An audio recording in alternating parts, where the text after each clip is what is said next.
Great, thanks. So, this is it. It's been great to watch, hasn't it? And now it all boils down to this. You know, some seasons unfold beautifully, like they're scripted, just meant to be. From day one, there's been the champion team, the record-breaking leader. They set an all-time record in the Hyundai A-League. And the shadower, the patient stalker who never gives up, ever. And it's the Melbourne victory into a fifth grand final. We hit autumn, first week in May, and suddenly the A-League becomes A+, with the best of the best facing off in the grand final. Not just any old grand final either. It's Sydney FC and Melbourne Victory. Welcome. Yes, welcome to the Big Blue. He's missed. Bjorn scores. Sydney FC are the champions. And here's Berisha! Creates history by scoring the third grand final. The grand final one for Melbourne Victory. It's Berisha, and he's blazed it. 2-1 Sydney, and David Carney has come off the bench and scored a brace in front of the Cove. There's a plenty going on off the ball here. Oh, straight reds. And it's on again. Still with Bernie Abini! And Sydney FC have come from behind to lead again. Free man at the back post. Great pick out. A big goal in the race for that Premier's plate. And what about the all-star cast? Some of the best we've ever seen. A world-class headline act. The standout player of the season. What a talent. Ninkovic has the ball on a string. That is a gorgeous goal. Brilliantly supported by the captain. And he is deadly at the moment, the Sydney FC skipper. The marquee Brazilian striker. Oh, that is a splendid goal. And the coach of the year, Graham Arnold. All dressed up and ready to rip against this mob. The one and only Victory, with their spearhead, their century maker. Just look at him go. Now he's got it! A century for Besart Berisha. Backed up by the Kiwi Messi. It's Marco Rojas, splendid goal! And the two men that pull all the strings. One a Socceroo, the other known simply as FBK. And they've got a hard man in charge, a serial winner. What more could you ask for? Isn't this the perfect scenario? Sydney versus Melbourne. The two biggest clubs in the biggest game of the year. The grand final we've all been waiting for. And it's right here on Australia's sports leader. Wherever you're watching around the world, a warm welcome to Sydney for the 12th Hyundai A-League Grand Final between Sydney FC and Melbourne Victory. It is the third time we've had a big blue showdown to decide the game's biggest prize. 1 versus 2 in the regular season. It is the final most predicted. Sydney, the irresistible force this season. Victory so often the immovable object on Grand Final day. But rarely have we had such hot favourites for the title. Sydney FC have smashed records en route to the Premiership and have beaten Victory on all 3 occasions in the regular season. Failure to win today would be a huge shock for their fans and neutrals alike. Perhaps the biggest shock ever in the big dance. Victory, though, have other ideas than any other season. Their 49 points would have been good enough to be right in the Premiership race. And they have taken the lead in 2 of the 3 matches against the Sky Blues this season. Their coach, Kevin Muscat, in fiercely determined mood as he flew into Sydney yesterday, that this wouldn't just be a fait accompli. Another sellout crowd for the big dance. Lots of Victory fans here, and their team have match winners, Besart Berisha, Marco Rojas, James Troisi, the sort of players made for this occasion. Sydney have Player of the Year Milos Ninkovic, Babo, their talismanic captain Alex Brosk. So it's Big Blue 42 to decide the destiny of the trophy, based upon the concept of the Olympic wreath, and known now in true Aussie fashion as the old golden toilet seat. It is a trophy they want to get their hands on come 7 o'clock tonight.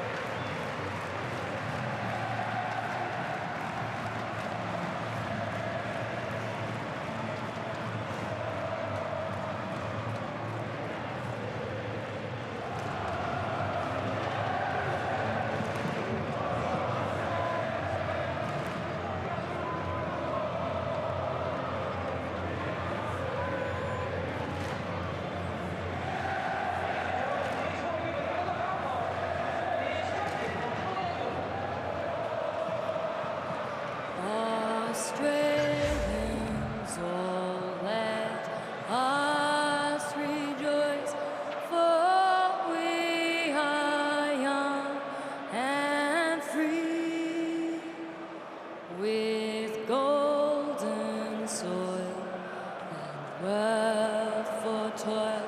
Our home is good by sea. Our land abounds in nature's gifts of beauty, rich and rare. In history's page, let every stage advance Australia fair. In joyful strains, and let us sing, advance Australia fair.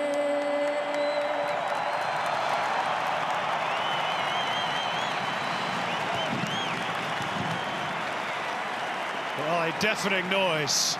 The national anthem beautifully sung by Michaela Baronoff. There is the Cove, the noisiest Sydney FC supporters. At the other end of the ground, the travelling Victory fans, ready to roar their team on.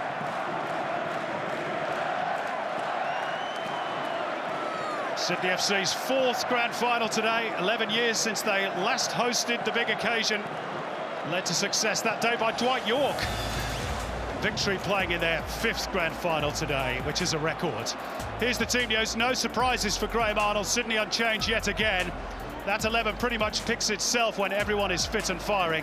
There is plenty of grand final experience in that 11, but only Alex Brosk has a winner's medal from the last time Sydney won the championship against Victory back in 2010. And their defence has conceded just 1 goal here at Allianz Stadium since December last year. Victory are unchanged as well. By contrast, Kevin Muscat has 8 of the players that won the title against Sydney FC 2 years ago still as a part of his 11. Alan Barrow, Marco Rojas and James Troisi are the grand final debutants. Rojas has 12 goals this season, but only one of those outside Melbourne. Besart Berisha has 20 goals this season, and he's won all 3 grand finals he's appeared in. There is title-winning experience on the bench for Sydney. David Carney won with the Sky Blues here in 2006, and Seb Ryle won titles with both Sydney and Victory. He's a late replacement for the injured Bernie Abini. Jai Ingham and Mitch Austin, 2 speedy wingers in reserve for Victory. Perfect conditions today for the big occasions. It's been a beautiful day in the harbour city, and temperatures a perfect 18 degrees, and the pitch doesn't look too bad. We'll see how it plays. There was a match of rugby union, of course, played here last night. Graham Arnold looking to become the first man to take 2 different clubs to championship success. He won the 2013 grand final here with the Mariners. Assistant Steve Corica scored the winning goal in the 2006 grand final here. And Kevin Muscat's the only man so far to win the title as both player and coach. He was captain of Victory's first 2 title-winning teams and led them from the technical zone 2 years ago when they defeated Arnold Sydney 3-0. There's our match referee, Jared Gillett from Brisbane, taking charge of his 4th grand final overall and his 3rd in a row. Strebre Delovsky again, his eyes in the stands as the VAR. And delivering the match ball, our Foxtel Junior All-Stars of the week. They are Bella Clark from the Lichfield Football Club and Josh De Rossi from Sydney United. And both are winners of the 2017 Foxtel All-Stars Tim Cahill scholarships. Good to have Timmy with us as part of our coverage this afternoon. So some of the key players. There is Milos Ninkovic, the newly crowned Johnny Warren medalist as the A-League's Player of the Year, and a man victory must surely stop tonight if they are to win the crown. And equally, Sydney need to keep Besart Berisha quiet. He has netted in each of the 3 grand finals. He's played in, scoring 4 goals in total, and as mentioned, he's won all 3.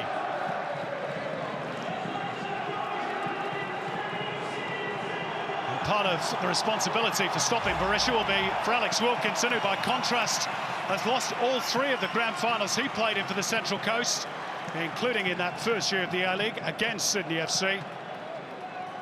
And by contrast, Marco Rojas is appearing in his 1st grand final. The Kiwi Messi, 12 goals and 12 assists this season, but interestingly, none of either in his last 4. So we're all set here at Allianz Stadium. Virtually every seat filled. A marvellous occasion. Let's hope the game lives up to its billing. It's a rivalry that's built and built over the 12 years of the A-League. And for the 3rd time, they go head-to-head for the trophy itself.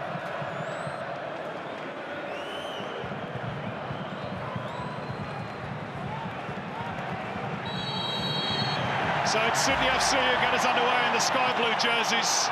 We're going live to 115 countries around the world. The 12th Hyundai A-League Grand Final underway. And what an occasion for us to savour, Andy Harper. The tackles are flying in, even in the first few seconds, as we thought they might. Brilliant to be here, Simon. Incredible anticipation for this match.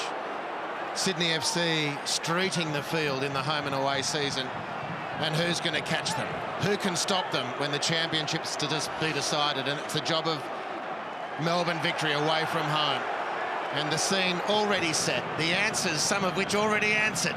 10 seconds into the match. This is going to be fiery. This is going to be put a stake in the ground opening exchange to see who can win the early momentum. Lee Broxham holding Brosk. Well, the opening minutes has been little more than an arm wrestle and a succession of blasts on the whistle from Jared Gillett. That's the latest of them.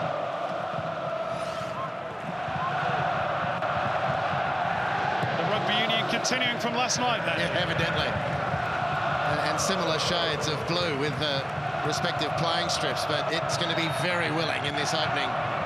Well, I'm going to stretch it out for half an hour before I'm expecting things to settle down, to be honest with you, Simon.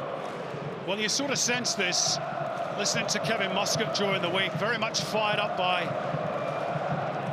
the thought, the belief amongst many pundits that Sydney FC will win this quite easily. Melbourne Victory, of course, a very proud club. Kevin Muscat, a very proud man. He's certainly not going to let the Premiers have things all their own way this afternoon. It is the visitors who have a throw-in through Jason Guerrier, who was a late substitute in that grand final win for Victory 2 years back.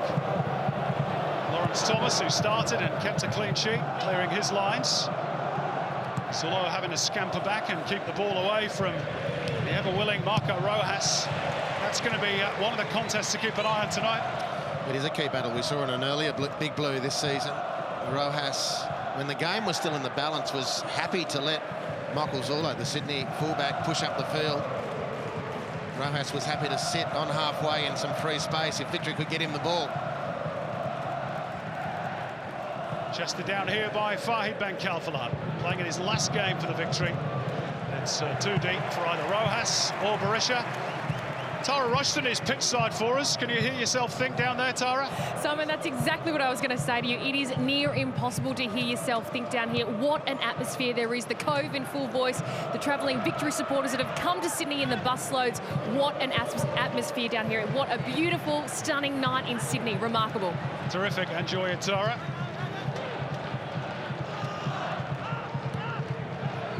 Touched by Brandon O'Neill. Volleyed away by Alan Barrow, who's outstanding against Brisbane Roar in the semi-final win for the Victory last week. Marco Rojas, who's been perhaps a little bit quiet over the last few weeks. He will be one of the outlets, along with Kalfala on the other flank, that Victory will look to when Sydney have that weight of possession that they've been used to enjoying against most teams this season. And is that how you think they might play it today, Andy? Or do you think they'll be a little bit more open and expansive than that, Kevin Muscat's team? I think the opening football tactics from Melbourne Victory have been very encouraging. And they're looking to hit diagonal balls over the fullbacks in behind, particularly for Rojas on screen.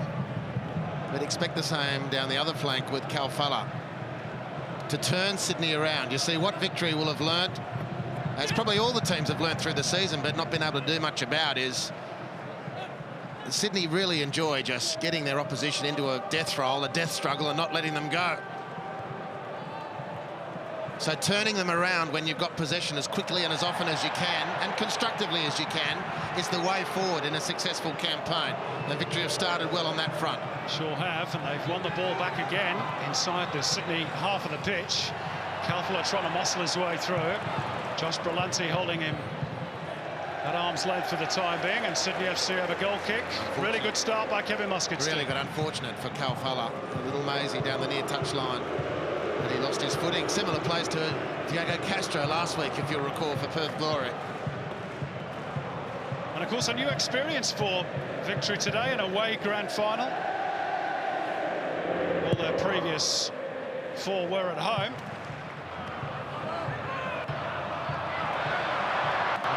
Has got the better of his man, helped on by Holosko, trying to reward the run of Alex Brosk. Victory stand firm. Holosko scored one of the goals that helped see off Perth Glory last week to book hosting rights for the Sky Blues. Sliding in on Georgievski, and it'll be a goal kick. Well, frantic start. A moment each, if I can put it that way. Kalfala prizing the Sydney defence down on the left-hand side in their last possession, and a moment for Sydney. One in that physical exchange, just in the Victory half of the field, and away Sydney went. James Donachie able to just stick out his foot and stop the procession.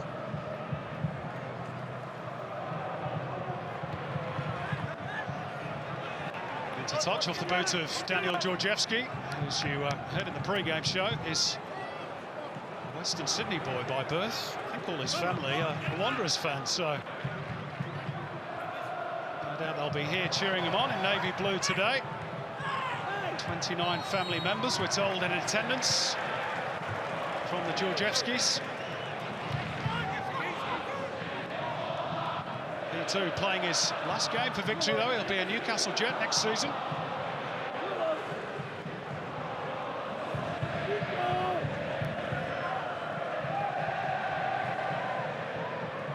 Milos Ninkovic.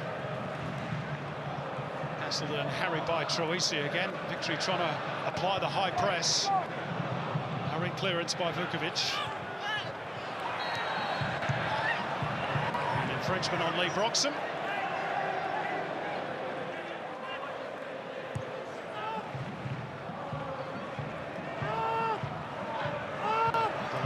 To be mindful of Brandon O'Neill snapping away at his heels. Alan Barrow. We have to say, given the fears about the pitch, and of course it may yet cut up, Andy, but the groundsmen who've been working, I think, most of the night and certainly most of today, seem to have done an excellent job. Well, getting it something approaching decent condition. Yeah, well, our expectations were pretty low, so you turn up and it's a green tinge, you're happy, but it's still not good enough for grand final day, and that's all we'll say. because the teams are doing very well so far. Very, very competitive. A real edge in this one. Not to be unexpected. And a very even opening 8 minutes.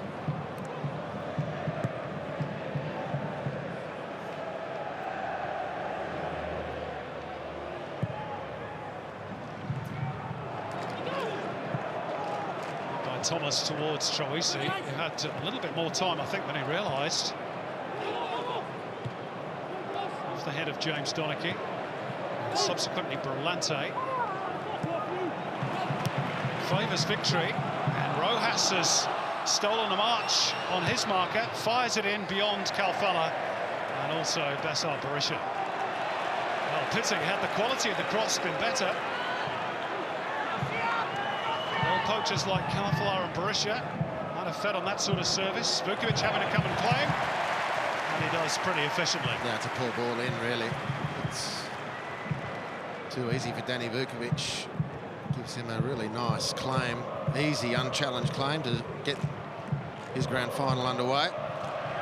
Delivery into the box from Victory. The 3 occasions they've had the opportunity so far has been below their own expectations. They're not going to get, and they'll have come in it with this, mindful of this, Simon, they're not going to get a lot of chances against Sydney. And you've just, when you get in those positions, have to be really on your game. Incredible defensive record by Sydney this season. 12 goals conceded in 28 games. Again, muscular play in midfield by Victory, a little bit too much so from Cavalieri on that occasion. Yeah. It'd be a little frustrating. Ninkovic has got a target on his back, do you think? Of course, a massive one. You might have thought so. I don't think that was an unreasonable stretch from Carl Valeri. Maybe it was the fact that Ninkovic was outnumbered. There's that ball over the top, mishit by Jason Guerrier, but that's what Victory are clearly looking to do to turn Sydney around. It's putting Sydney under pressure early. They've been in this situation before this season. Victory have skipped clear twice and been overrun. I'm sure that's been part of the discussion in preparation for this game from Sydney, that even if a couple of moments go against us, they'll believe they can get adequate redress. Ryan Grant having a nibble at the ankles of Calfella, who wants to get on with it quickly. He's floated it beautifully, and Rojas to try and square it up for James Troisi. He might have been better off having to dig himself, and Sydney scramble it behind for a corner. Yeah. What a ball from Calfella. Well, again, look at this. This is the first one they've dropped on the money. In behind the left side defence. Rojas free, and a confident Rojas, I'm going to venture to say, after bringing that down so exquisitely. Look at that. But confident Rojas slams that goalward. Reminiscent of the pull down against Brisbane last week, that was. Beautifully deft touch. Might have done better with the finish. Victory have the game's first corner, which James Troisi is going to deliver. Low along the ground, but not much trouble that one for Sydney FC, and then Ninkovic has got a thump in the back. And it's a free kick for the home team. Well, there's no doubt that he's the key man for Sydney FC, Milos Ninkovic. If he was a band, he'd be Coldplay, wouldn't he? All feel and subtle variations.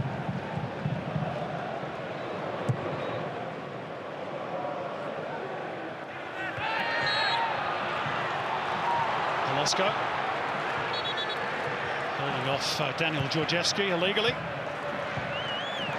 Again, they look for Rojas, inaccurately this time. And it's a clear tactic. Try and get the little Kiwi in behind.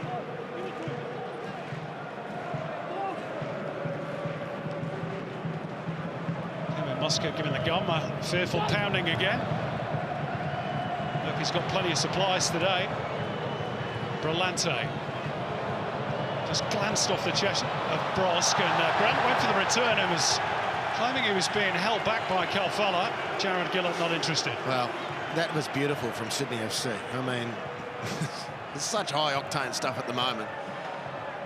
And Sydney just hit themselves into gear. The passes were, look at this, beautiful combinations and touches. This is the latter stages of it.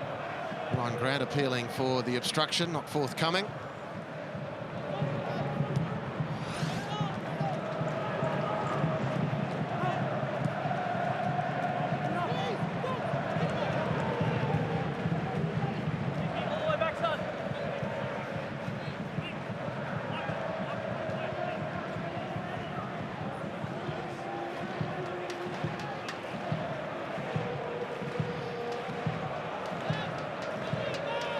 So the teams have had 13 minutes to fill each other out, if you like. Melbourne Victory's tactic is clear, not to give Sydney FC a moment's peace in these early stages. Try and impose their authority on the game. It's a lovely flick header towards Holosko, was onside. The combination between Bobo and Holosko has paid dividends on so many occasions this season for Sydney. It's a poor touch by Grant. Stemming through the middle was Broxham out towards Kalfala. He's going to get a corner off Josh Brillante. Well, just as quickly as that gap opened up and was won by Lee Broxham, great surge. That effort from Josh Brillante to get over with Ryan Grant and double up on Kalfala was an incredible piece of athleticism from Josh Brillante.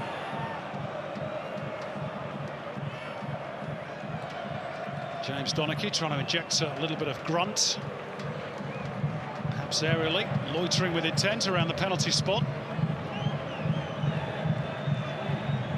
Tightly watched by Jordi Bos. Kalfala taking his time. Now fires it in, and Vukovic came through a crowd of players. And he got really good contact on the fist clear. Now Rojas being forced back by Ninkovic, and he's picked the pocket of the little Kiwi. Ryan Grant will give chase. Troisi cool, calm and composed on the ball. Not a particularly impressive release though by Troisi. It's with Brillante. Too high for Ninkovic.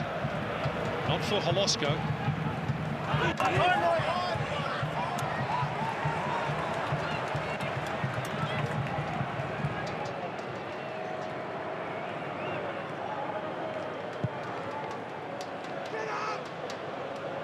We've seen how home advantage in previous years has been the biggest plus point in grand finals. 8 winners out of the 11 grand finals so far have been the hosts, including, of course, Adelaide United last year. Sydney FC, one of only 2 teams to win it on the road, which, of course, famously did on penalties against Victory in 2010. Now Lawrence Thomas has come out to meet Michael Zullo, and it was a good decision. Moment of panic perhaps for Victory fans, watching in those suites at Etihad Stadium, and indeed inside the ground as well. And Sydney started to piece some moves together. Zullo's cross, oh, it was a dangerous one, and it's put behind by Alan Barrow, with 2 Sydney FC players just waiting to administer the finishing touch.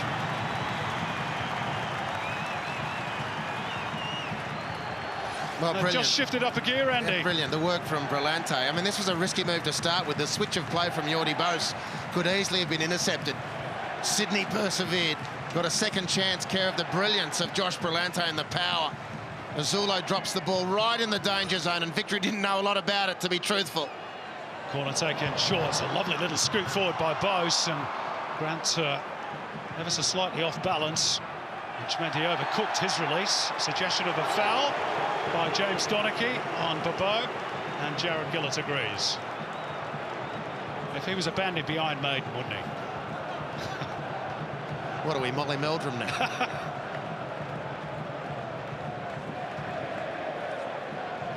My record collection stopped with 1982 with a bullet, Simon. Okay. I went digital then, of course.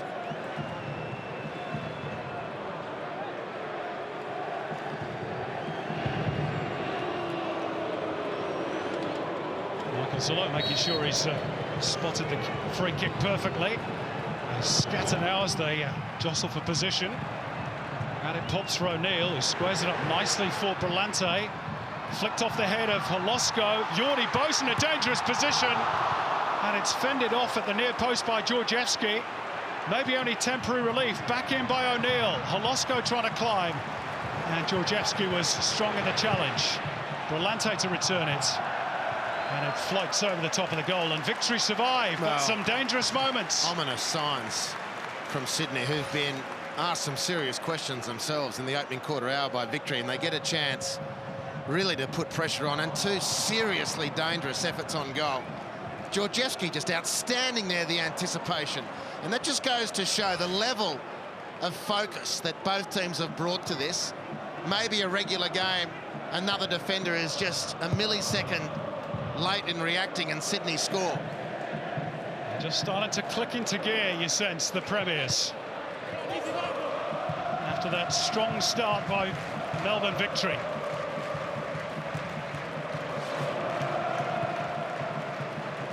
There we go, the possession stats in the last 5 minutes confirm that.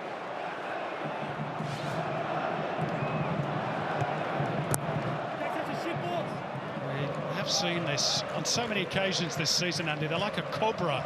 They gently squeeze the life out of the opposition. Graham Arnold's team.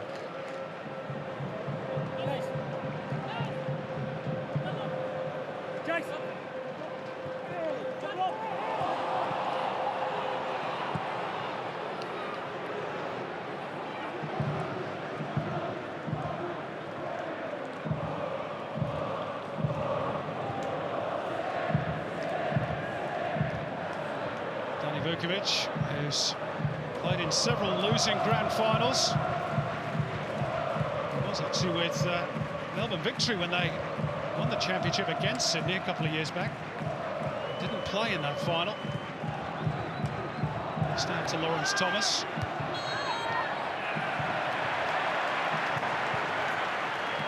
Olosko and Georgievski, another battle to keep a watchful eye across. Here's the Slovakian, back to the Dutchman, Bose. Volley clear by the Spaniard, Barrow. Rojas trying to break clear. Advantage played, a good one too by Jared Gillett. It's Besart Berisha, little step over Berisha. Oh, what a goal! That is superb! Besart Berisha, who simply lives for these occasions. He has scored again in a grand final. Incredible. A true goal poacher he is, and Victory lead. Well, back on halfway, Marco Rojas just making his feet after this heavy challenge. And a very good advantage played. And then just sit back and watch this bloke do his business. He is the best big game player in the A-League. He sets up Alex Wilkinson, and the shimmy gets the Socceroo defender just a half a yard out of his way and off balance. Plenty of space for the Kosovan international to lance the hearts of Sydney FC, and he does it brilliantly. What a goal in the big moment from Besart Berisha. Well, it's his 5th goal in 4 grand finals. And look at the eyes, just look at the eyes of Besart Berisha. He always has that fixed stare of the warrior. And Victory now have something to cling on to. It equals Archie Thompson's record. That 20th minute goal has been the earliest in grand final history. What a start for Kevin Muscat's team.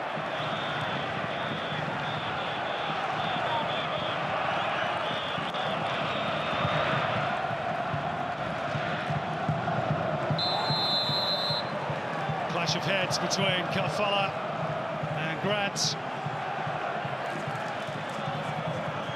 It's the Victory man who gets the booking.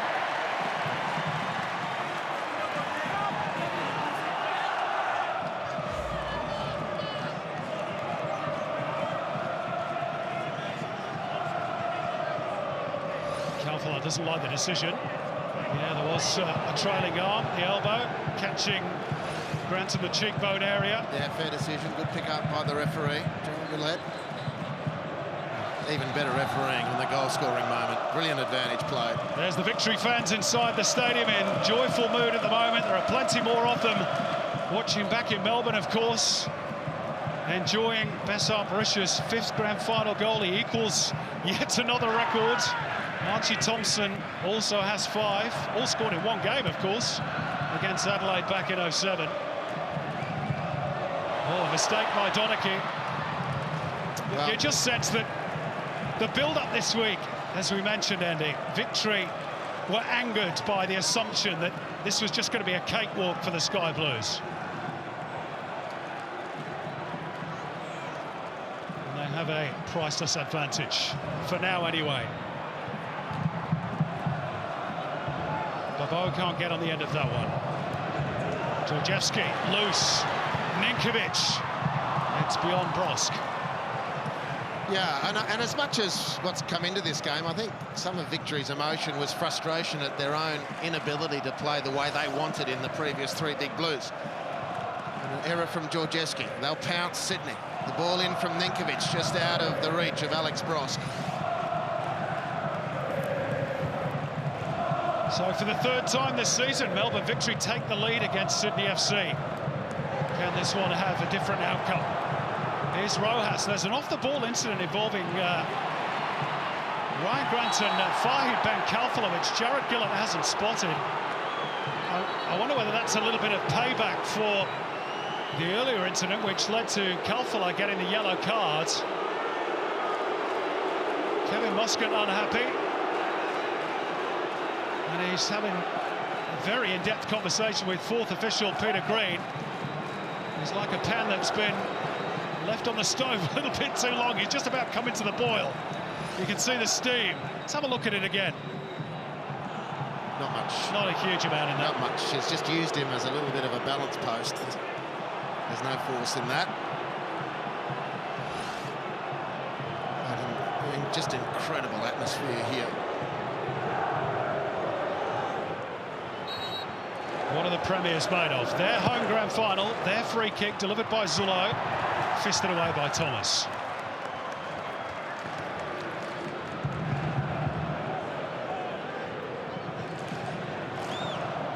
And for all their achievements this season, Andy, there is an awful lot of pressure on them, I suppose, today, Sydney FC. Everything to lose. Everybody expects them to win.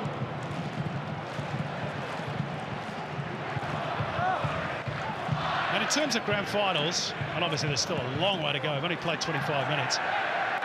Victory were to win today. On the Richter scale, how big a quake would this register? Yeah, well, it's not often record breakers like Sydney, as has been masterminded by Graham Arnold, don't ultimately claim the ultimate prize, which is on stake at stake today. So, of course, it's just going to be massive. But again, like you're quick to point out, there's a long way to go before... That's a heavy challenge by Holosko. Now, watch out for this one. I've been waiting for the moment. As much as Sydney... Is that an elbow again? Well, it was pretty boisterous. But as much as Victory are looking for the diagonal to Rojas v Zullo, every set piece from Sydney FC, Simon, has been lobbed towards Philip Holosko against Daniel Georgievski. They very clearly think that Holosko, in an aerial sense, can get the better of Georgievski and then play off those second phase situations. Possibly Holosko's last game as a Sydney player today. He'll be primed for a big one.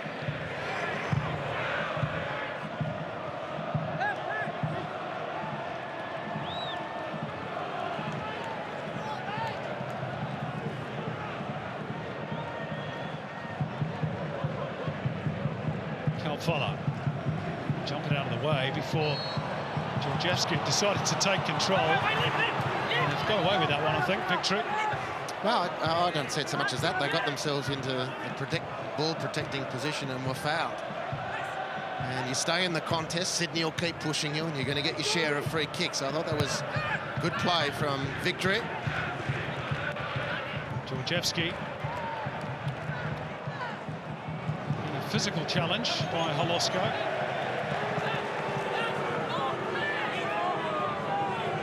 Individual battles going on all over the park.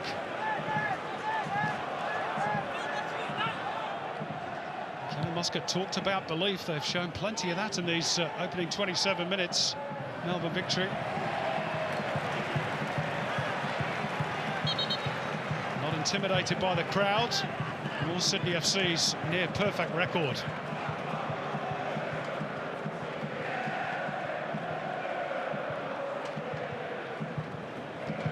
Ryan Grant. Holosko wrapped up well by Broxham. Look at the battle for space. Very tight, but threaded through beautifully by Ninkovic. Alex Brosk quickly closed down. They swarmed around him. And Alan Burrow with the crucial intervention. Sydney win it back, but only briefly. Jason Guerrier trying to break clear. He's upended. Free kick victory. Terrific play by the visitors. Brilliant. Just brilliant from both teams. Giving absolutely everything in those exchanges. And quality coming through in the tight moments. Here's Carfala. Going to launch one into the box. It rebounds off Grant. Gets a second bite at it. Oh, and it dropped invitingly for Rojas. And again, I just don't think he was expecting it to come to him. I don't know. He can't not be expecting it. It's been very clearly the pattern of play. A play which has been disturbed by the goal of Besart Berisha. And you know as soon as he picks up the ball, his first sight is towards the goal. He makes the calibration. Who am I up against? What space? Where's the momentum? And the fans down in Melbourne ride the Kosovan home and into the lead here at Allianz Stadium. Those are the scenes, or were the scenes, at Etihad Stadium, where they got the big screens up for those victory fans unable to travel. Well, we haven't had a start to a grand final like this. We've had some great ones. We've had some great grand finals to decide A-League champion. The 11 seasons preceding this, but I can't remember an opening half hour like this on title day. Intense, I think is the word. Just brilliant. Here's Barrow. Sydney FC with a high defensive line. Remember, Graham Arnold's team haven't lost a home game here at Allianz in over 12 months. Adelaide United, the last team to win here back in April 2016.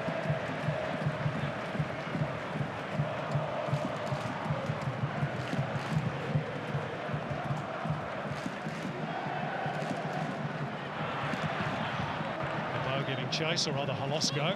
Donachie to clear. Nice touch off Michael Zullo.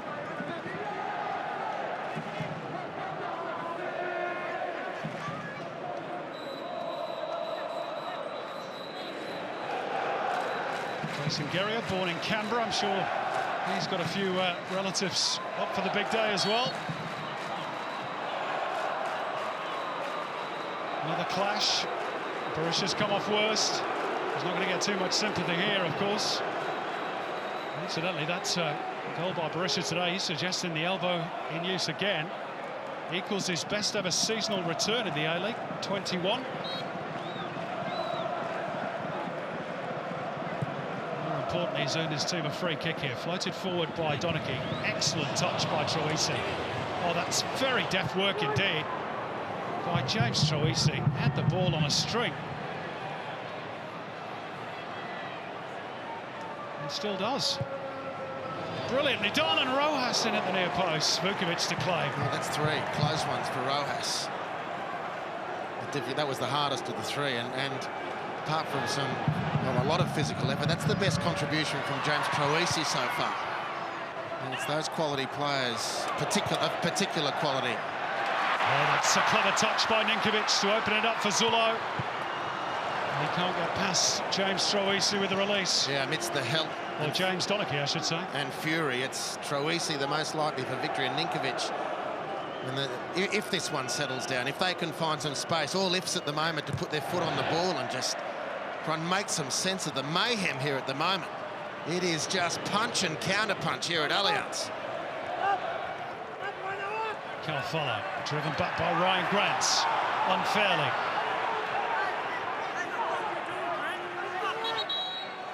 Ryan Grant, who's committed more fouls than any other player in the A-League this season. He's got a bit to say for himself as well. Jarrod Gillatz with a bit of sorting out to do. Well, Victory's claim here is that Ryan Grant is fouling a lot. You do the lip reading.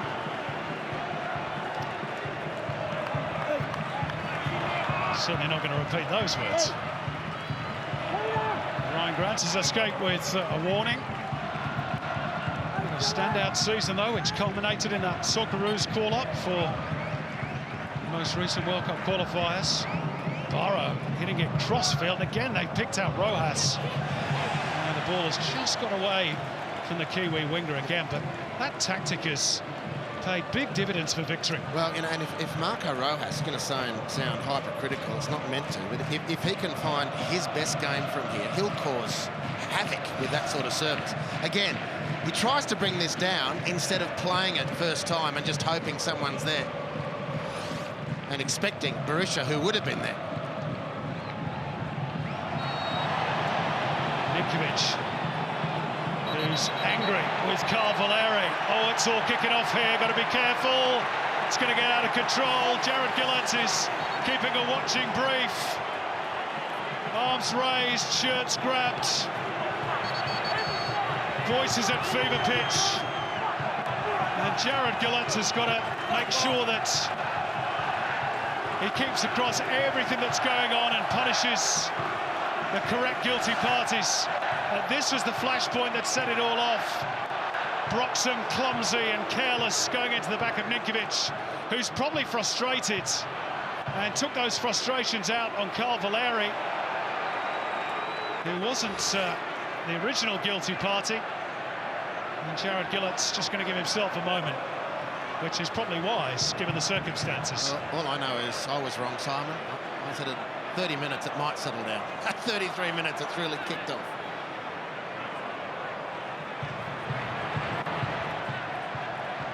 Well, Jared Gillett's got a lot of experience in these grand final days. As we say, it's his third big showdown in a row, his fourth in total. He knows that he's got to try and apply the letter of the law, but also bear in mind the size of the occasion.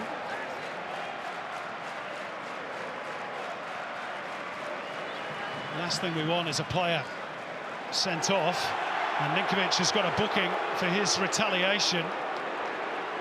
And James Troisi has gone into I think it's Troisi, not Broxham. No, it's Troisi, and it's Troisi leapt to the defence of his captain. Well, is that a case of mistaken identity, maybe? I don't know. No, well, we both... Because surely Broxham is the one that should be booked, if anybody, for the challenge. Well, if it was a challenge, a bookable foul, I didn't think so. Maybe this will tell us more. Well, there's a fair bit going on there. Well, that's Holosco, and it's Troisi who's caught one in the face, and he's got the yellow card. Yeah, well, Lee Broxham was on about Philip Holosco, who's now going to be in trouble. Yeah, of course, we got... Well, I can only assume that that's Strebretelovsky, the VAR. Fair assumption. Is he entitled to rule on those things? Let's not start on that. I didn't think he was. I thought it was only red cards. Well, there you go. What did we say about it bleeding into other areas of the game, Andy? Well, on the first two yellow cards... Unless he's seen it on the big screen, of course, which he might well have done. About which I feel I can say something. I thought the ref did it perfectly well. Ryan Grant's header. Holosco had just stolen a metre on his man, but he can't wrap his boot around it, and it will be a goal kick for victory. Right, now back to the football. If we're able, is it still going to simmer? You suspect it might.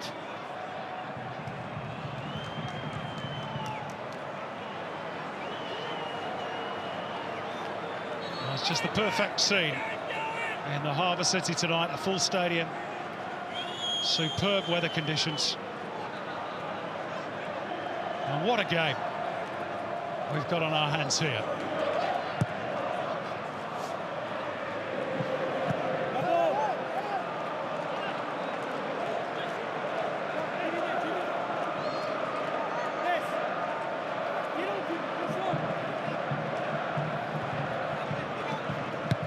Russia scrapping for front position with O'Neill. Running forward by Jordi Bos. And Barrow's touch. Ninkovic. Oh, how many times has Milos Ninkovic been fouled so far? They are determined he's not going to get a foothold in this game, the Johnny Warren medalist. They want it back again. High up the pitch, Kevin Muscat's team. James Troisi around Brillante. And cut off at the pass by Jordi Bos, and they scream for a goal kick. Jared Gillett says corner. Well, fabulous release from Georgieski. You thought Troisi was away here. That's a 50-50 call. Not if you're a Sydney fan, listen to them. It goes the way of the victory. Well, they'll be hell to pay if they score from this corner. In front of the Cove to boot. It's going to be Marco Rojas. And Danny Vukovic. A little bit of afters with Berisha as well. Jeez, refs have got eyes in the back of their head. Well, I mean, it's quite obvious that Danny was looking for best there. I don't think there's any... Is this a foul against Berisha for getting in the way?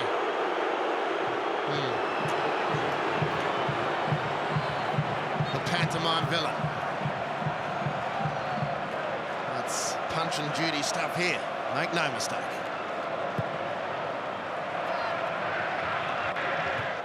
There's that long ball to Holosko v. Georgievski again. Miss out Borussia with a release. And again, look how tigerish Victory are in the challenge. A little bit over-eager in places. And Sydney FC has started to lose their rag at the succession of fouls. Jordi Bos stepping forward from defence, as is his wont. Holosko bundled over. Jared Gillett lets it run. In by Ryan Grant. Bros not allowed to turn. And volleyed forward by Alan Barrow.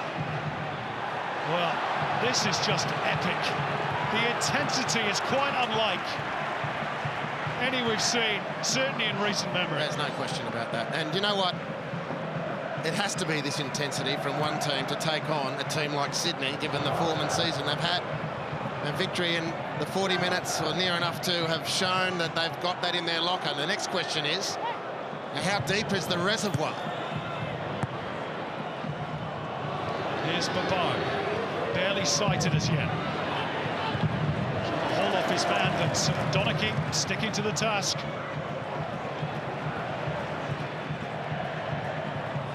Again, they get tight on Holosko, and all he can do is flick it in field towards Valeri. Sydney FC have got to be patient and try and find a way. Perhaps wait for Victory to tire. Try and use this man, Ninkovic. That's a clever header by Babou, out towards Zullo. Chested down by Brosk. They get a corner, Sydney FC. That Sydney are just showing such immense quality in these moments. And again, you have to reiterate that the pressure and intensity and speed of this is so great. And even from within, amidst that backdrop, Sydney, on these moments, able to string together these passes and movements, and Victory defending them ultimately expertly today. They've had to. Jordi Bos in front of the Victory fans. You hear them breathing down his neck. Punches it in towards the near post. It's Calfalla with the clearing touch. Only as far as O'Neill, who leaves the return a little bit short for Bos. And the counter could be on for Victory here. Rojas might have been fouled. And it's come to nothing for Victory. And Lee Broxham just asking the question of Jared Gillett, was there a little trip there on Rojas?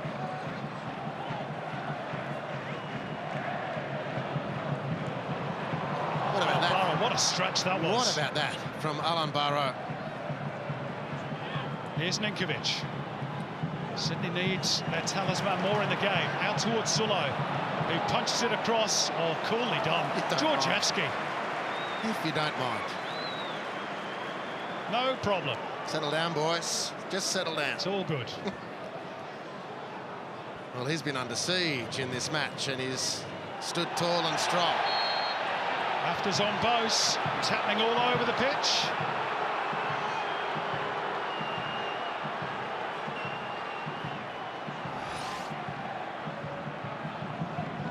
Nothing more than a push, but He's made a meal of that. it's irritating, isn't it?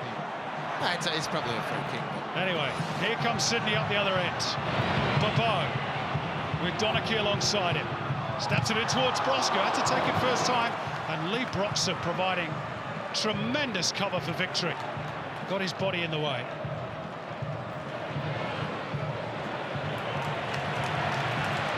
Troisi dispossessed in midfield. This is Ninkovic, but there's nobody wide left for him. Normally Michael Zullo gets forwards. Ninkovic needs a bit of help.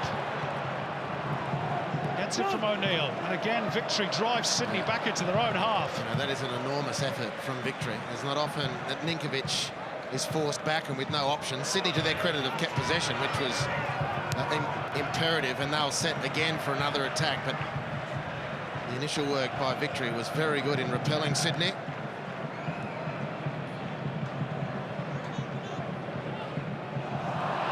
Beautiful pirouette by Ninkovic, leaving Guerrier trailing in his wake. Gets it back off Babou. Three weight on the edge of the box. Diagonal ball looking for Grant, but Georgievski again has done terrifically well, Daniel Georgievski. Well, what a game he's having. Brilliant game. And he's loving it. Well, I mean, he wins the day there, but geez, if that tackle from Ryan Grant is a little more favourable for Sydney. The ball stays in. The heroics, apparent heroics of Daniel Georgieski would have exposed his team. In the end, fortune's favoured him because he has been so committed and so focused in this opening half.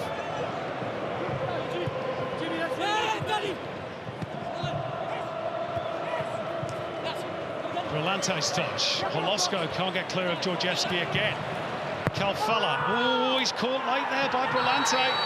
Now Jared Gillett has got to take action here. It's going to be a booking for Josh Brillante. He was late on Calfella.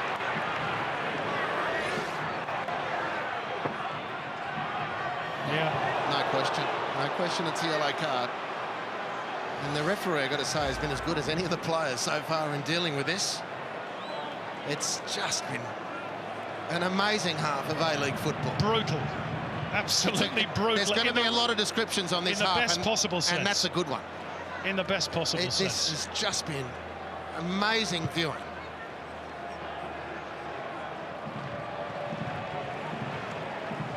Well, they're close to getting into the sheds, one up. Victory will feel, understandably, that they've got Sydney where they want them, but they must not discount what Graham Arnold will be able to do at half-time with his team. Twice already this season come from behind against the Victory to win the 3 points. Today's the day it counts. Plenty of teams have come from behind to win grand finals in the past, as Graham Arnold, of course, knows only too well. His Mariners team were 2-0 up against Brisbane back in 2011. Still managed to somehow lose on penalties. Still plenty of time left, including, I'm told, a couple of minutes of stoppage time to be added on at the end of the first half.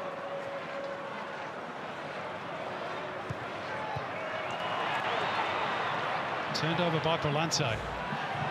Into the first of those added minutes now. Free kick victory.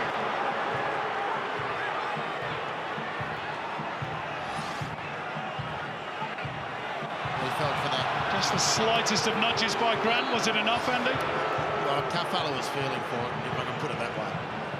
But they've certainly got Ryan Grant on notice. He's already been spoken to about the repetitive nature of his transgressions.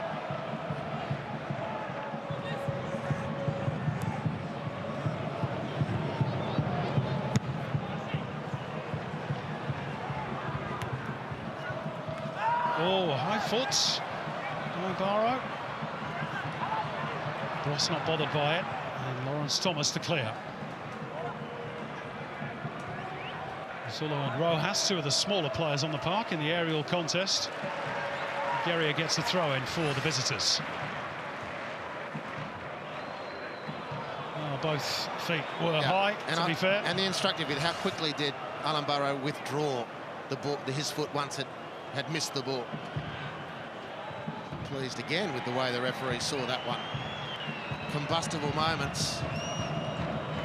Almost a couple each minute. It's been just an incredible half of football.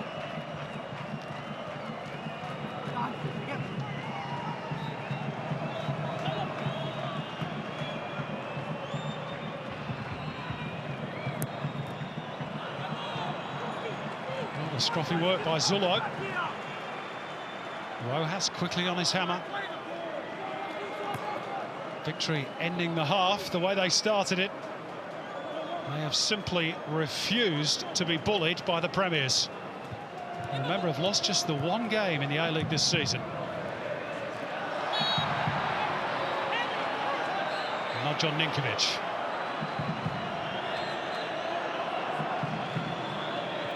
Which is the 27th foul of the first half. Whoa, take a breath, ladies and gentlemen. Besart Berisha with the early goal of the first half. His 5th in grand finals, maintaining his record of having scored in every single one he's played in. The first 15 minutes were bedlam. After that, it was brutal. Overall, it has been simply brilliant. And at the interval, Melbourne Victory, maybe, just maybe, have one hand on the trophy. They lead the Premiers, Sydney FC, by 1-0. Let's go down to Tara Rushton.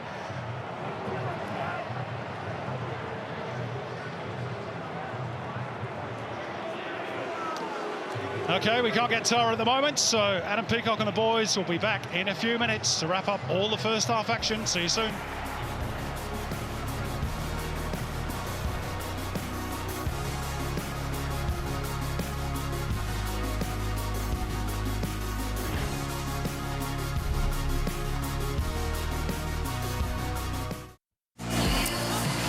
Welcome back to Allianz Stadium. Graham Arnold just finished his team talk, walked out. Jared Gillett was walking down with his assistants right then. Rudes, what do you reckon that conversation was about? Well, we haven't seen this too often by Graham Arnold all season. I mean, he's been a guy with a smile on his face most of the year. Half-time, his team is leading, or down 1-0, should I say. Look, he's clearly frustrated with the first half. They haven't been able to play their natural game because of the victory press and the way they've been able to stop the City from playing. It's a different story second half. They run over teams. It's going to be really, really interesting this second half. Cheers, boys. See you post-game. We'll have a champion next time we hear from you. Sydney FC, 4-38 against 4 in second halves.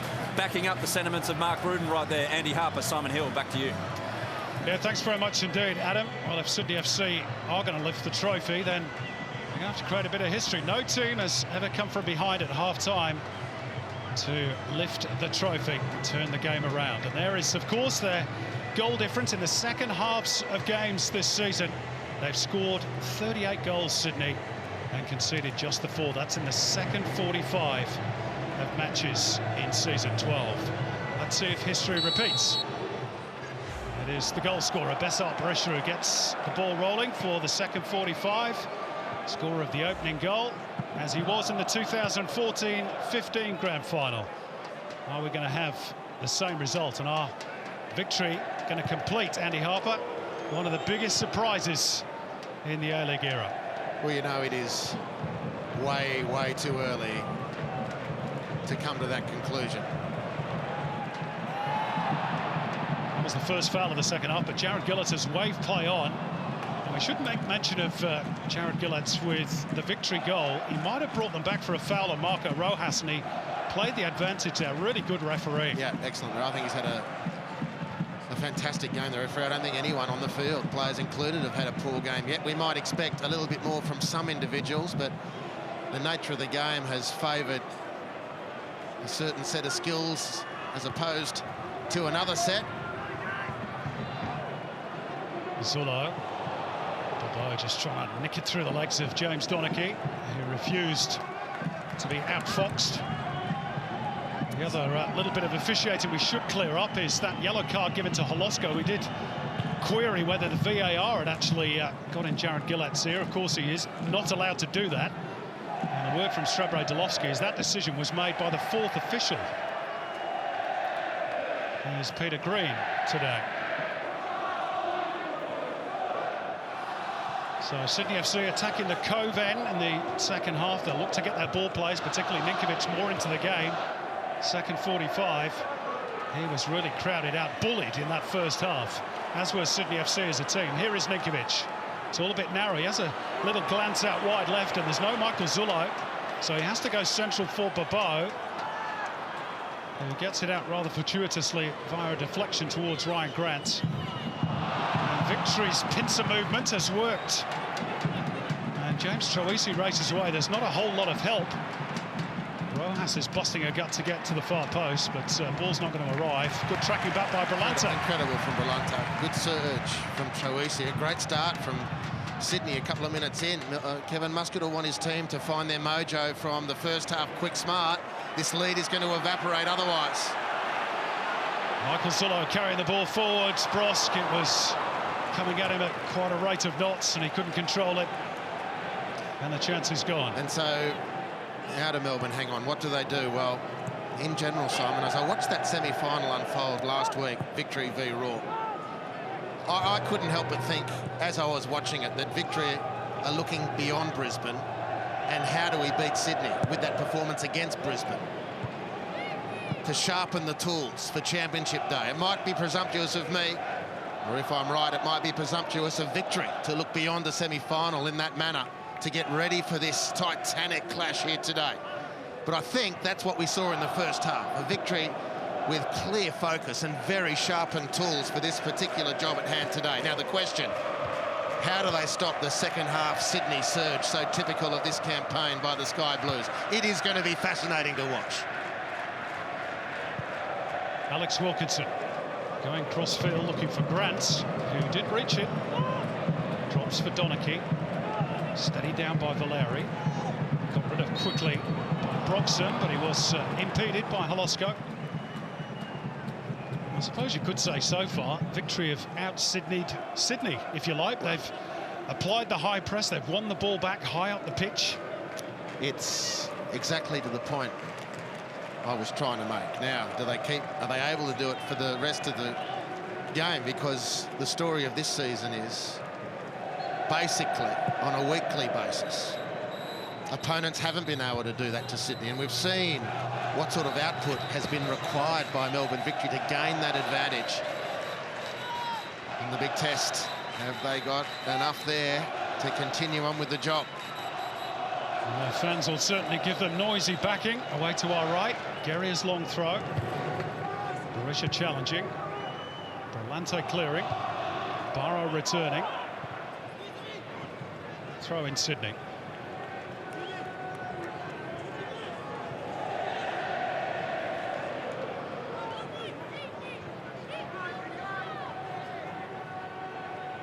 The 12th Hyundai A-League Grand Final, the 32nd overall if you go back to the days of the NSL. Started all the way back in 1984, and strangely enough it was Sydney-Melbourne that day as well, South Melbourne and Sydney Olympic. Berisha's not quite going to have the legs to get around Wilkinson.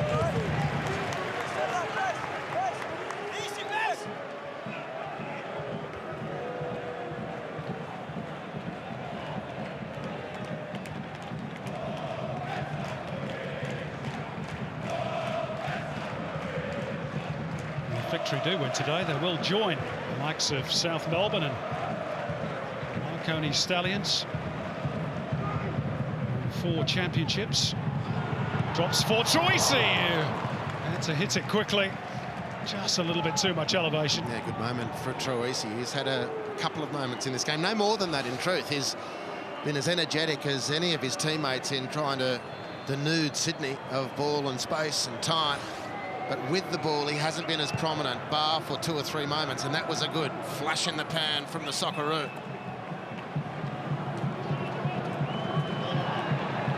That's lovely from Ninkovic, steering it into the path of Zulo. Again, Victory are quick to get numbers behind the ball.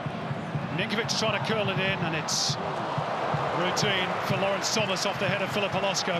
Holosko scored a similar goal, if you recall, with that glancing header in the big blue, but from a set piece and a square angle last time. Beautiful from Ninkovic. Almost every time he answers the ball, he vindicates his Johnny Warren medal for the last season, the highest individual honour in the game, won by Ninkovic, earned by Ninkovic, bestowed upon Ninkovic on Monday night. And moments like that are the reason why. He is again trying to turn away from 2 Victory players who are pressing him. Vukovic out to play sweeper-keeper.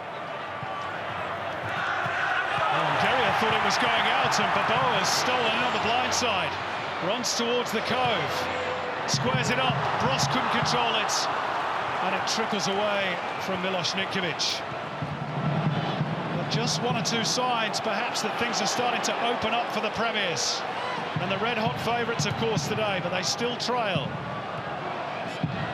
Ninkovic coming much more into the game second half. Funnels it out towards Ryan Grant. The cutback, Holosko!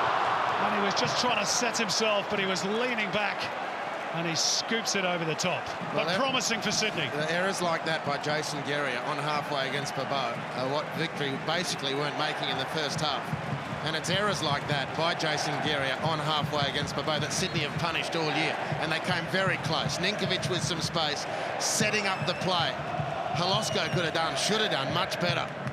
And on that front, Jason Guerria too, like all his teammates, had a great first half, but was off the pace crucially with his last contribution.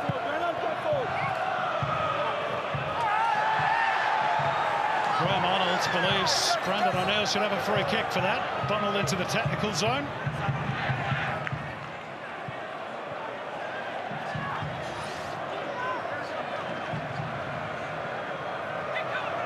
coaches eagerly contesting every play just so much as the players.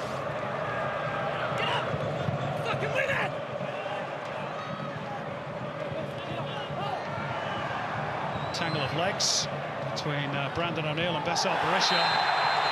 And a foul by Carl Valeri on Milos Ninkovic, and it might just be one too many for Carl Valeri. Confirmed. Yellow card, which is the 6th of this grand final. Yeah, that's a clear yellow card. There might be a quick word in the ear to Michael Zullo as well for kicking the ball into Valeri on the way off. But that's a clear yellow card on the skipper. He's having his own words with Michael Zullo. Yeah, shirt fronting Zullo, and still going on that one. Carl Valeri, of course, famously sent off in the last grand final between these two 2 years ago. Tension building. Volume rising at Allianz. And there's that ball again. In the air, Holosko. And Georgievski deals with it well enough. Kalfala went early, too early.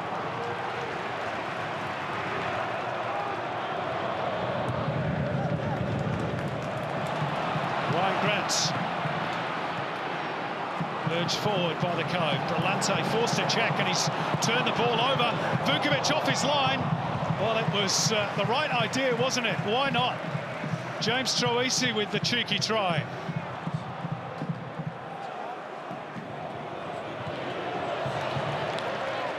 Sydney FC chasing the game. They might just leave the odd gap at the back. Well, it's a spectacular effort. I just think maybe a little more composure could have really undone Sydney. Anyway, away come victory again. Appeals for handball, not heeded this time by Jared Gillard. No letting up in the intensity here. Kalfala. Victory still with that priceless advantage, courtesy of Bessart Berisha.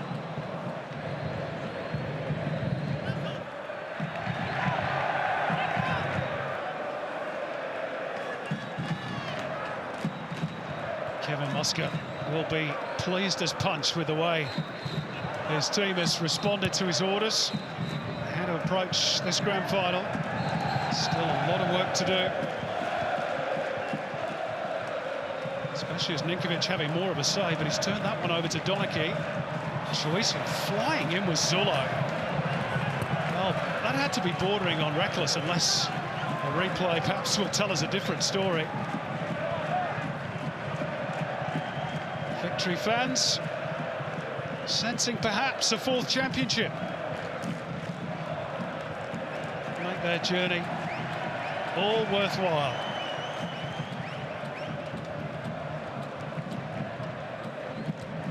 Ninkovic. O'Neill trying to curl it out towards Grant. Brillante stretching. This is Bose.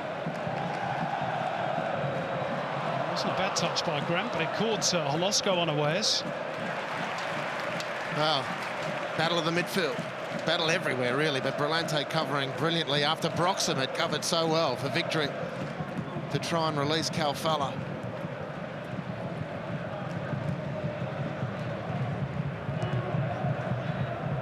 No Bernie Abini, of course, on the bench for Graham Arnold today. He's pretty much normally his first change. In fact, 4 of Sydney's 5 goals against Victory this season have come off the bench.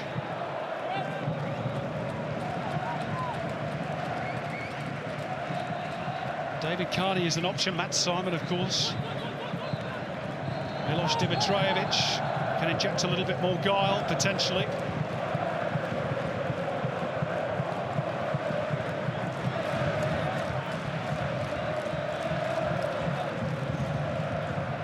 Great noise around Allianz.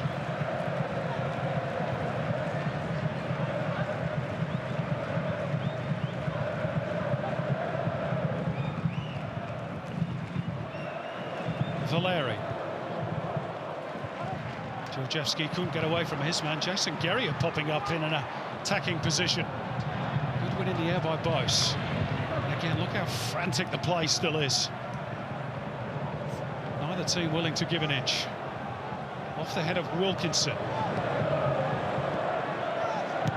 Chested down by Grant, volleyed forward towards Holosko. Brave defending by Barrow. O'Neill, Zullo collected after the ball had gone. Free kick Sydney. Well, I thought that was rash from James Donachie. Carney about to enter the fray. And here's the foul on Zullo by Berisha.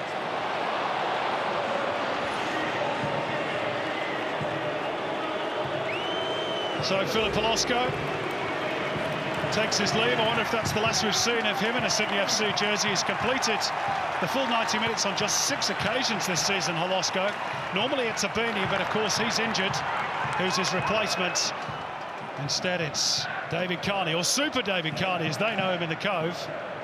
Last played in a grand final at this venue back in 2006. And of course scored both goals in Sydney FC's come-from-behind 2-1 win at this venue in the early parts of the season. Could he do the same thing again? Ryan Grant slaloming his way through. Left it a little short for Carney. Well defended again by Georgievski, who's had a terrific game. Fahid Ben Kalfala. Yeah, it's a poor delivery again from Victory. Kevin Muscat with his arms outstretched. Come on, fellas. Philip Holosko. Thanks for your effort. He was not happy, was he? Frustration. Understandable. Here's his replacement, Carney. Alex Bross, top of the box. The Cove rises as one. Ninkovic into the penalty area. Trying to clip it up for a teammate. Chested down by Brosk. On the volley by David Carney, and it's tipped away by Lawrence Thomas and behind for a corner. Well, what an introduction that would have been. No, I don't think he collected it the way he expected. It still forced some work. This is the latter stages. Perhaps the best moment was for Alex Brosk, not there, but in the lead-up. And a sign of the pressure when Brosk set to shoot, he just changed his mind. Not a great corner. Fended off by Barrow at the near post. They'll set it up again through Josh Brillante. And off the head of Bobo, but to no great effect. Lawrence Thomas happy to see it behind. Pressure relieved on Victory. An interesting Victory. Still half an hour out from the finishing line. Taking every opportunity to slow the game down when they're able. Conserve energy as part of that, I'm sure. And take away from Sydney's momentum, such that there is any. Of course.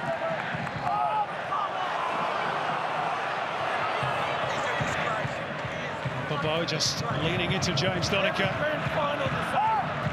Graham Arnold growing increasingly frustrated, just like his players.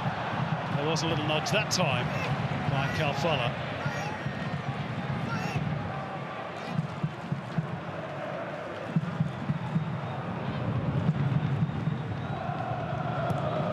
Bose. Touch under pressure was good by Brosk, and then Carney was held back, and they've kicked the ball away. Victory. And Jared Gillett's perhaps got 2 decisions to make here. He's booked Alan Barrow. Is he going to book Georgievski? There's the foul, which prevented Carney from getting clear. I'm happy for that to be a yellow, because Carney used his body well and then pushed Georgievski to accentuate. Barrow, his defence was, I didn't hear the whistle.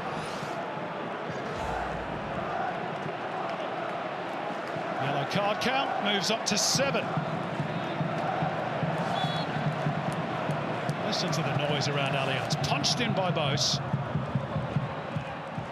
Bobo to contest the high ball, and he's nudged over his opponent, Lee Broxham.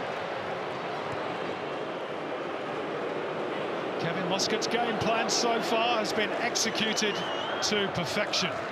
But can they hold on? Graham Arnold looking pensive. Is it all about to slip away on the big day? Well, he's got heaps of time. And, you know, his team has looked good in the second half. Not poor in the first half, but I think has just been a fantastic contest, this one. And Ninkovic, tellingly for Sydney, has had more touches in this second half. It spells danger for victory. Of course it does. This is Troisi, far left. Clips it back for Georgievski. Will scoop it forward to try and reward a second run by Troisi, but just too much on it. You know, and this is where victory have to do better. You know, they've come out with the mind, this steel trap mentality and fight for everything, which has worked and been excellent. They've certainly matched Sydney and on enough occasions bettered them in that discussion, but their delivery into the penalty area has not been good enough on a consistent basis. Slightest of nudges by Troisi on Brillante. Gives Sydney FC another free kick.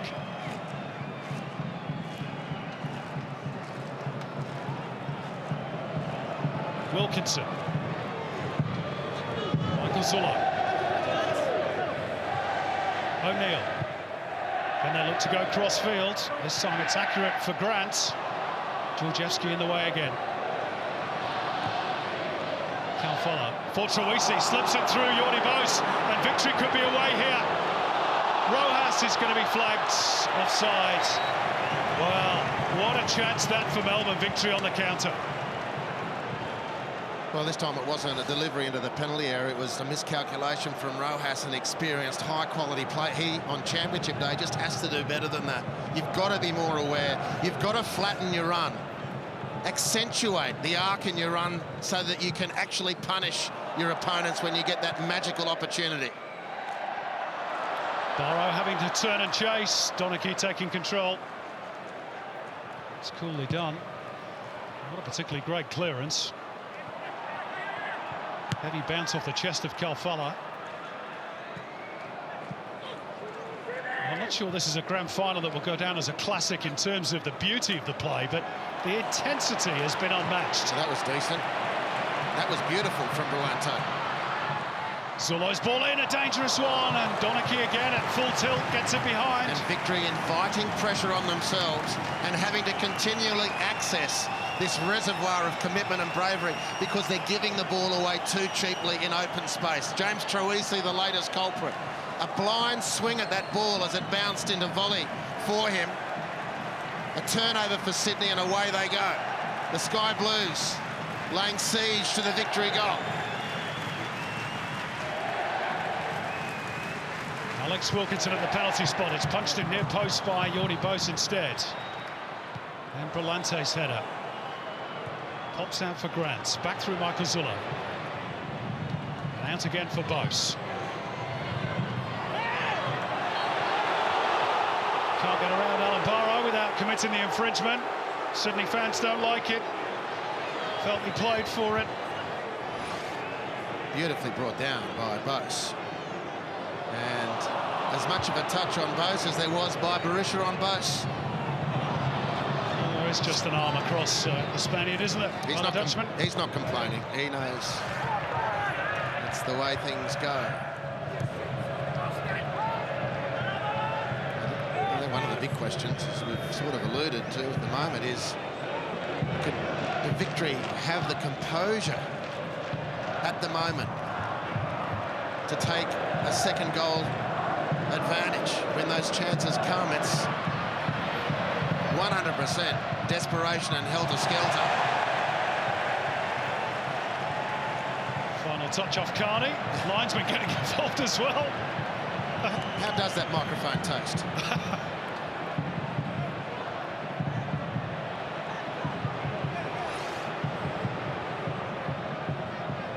Wow. Falcon. Mate, that's got to be due a concussion test, doesn't it? He's all right. That tough cookie's the Linos. Apparently it's been cleared as okay for the VAR.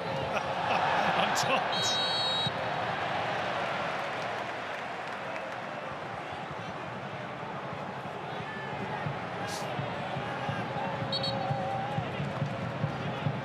Sydney pushing, probing. Trying to feel for Melbourne victory's weak spot. They haven't found it yet. Maybe they will here. Brandon O'Neill with the free kick. They scatter now.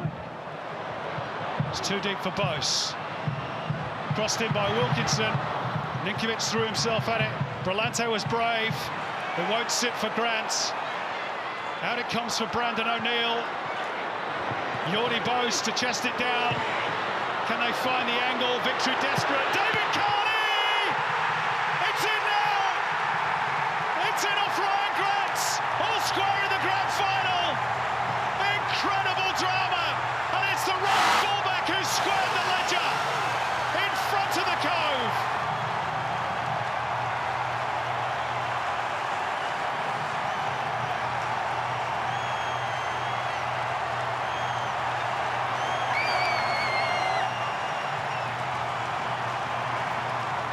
Well, are there more deserving players in a season like this to score on the big day than Ryan Grant?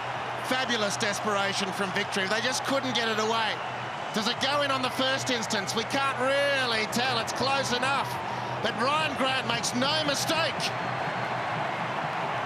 From Canowta to the Big Apple, he etches his name in A-League history. Ryan Grant gets the home team level. 25 minutes of frantic action to come to settle this one. Listen to this place, if you can. Well, I've never heard noise like this. Astonishing. And full credit to David Carney, who turned on a dime and whose shot might have creeped in. But on the replays we've seen didn't, and Ryan Grant applying the finishing touch. And Sydney FC, this relentless machine, are back level with 20 to play. What a finale we've got here.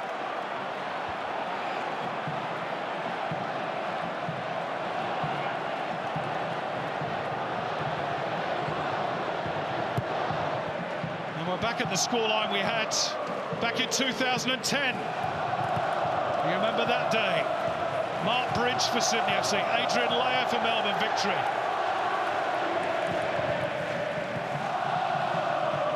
And everyone in sky blue around the stadium on their feet. Well, I pity the residents of Paddington who might be trying to get a quiet early Sunday night because they won't be able to hear themselves think.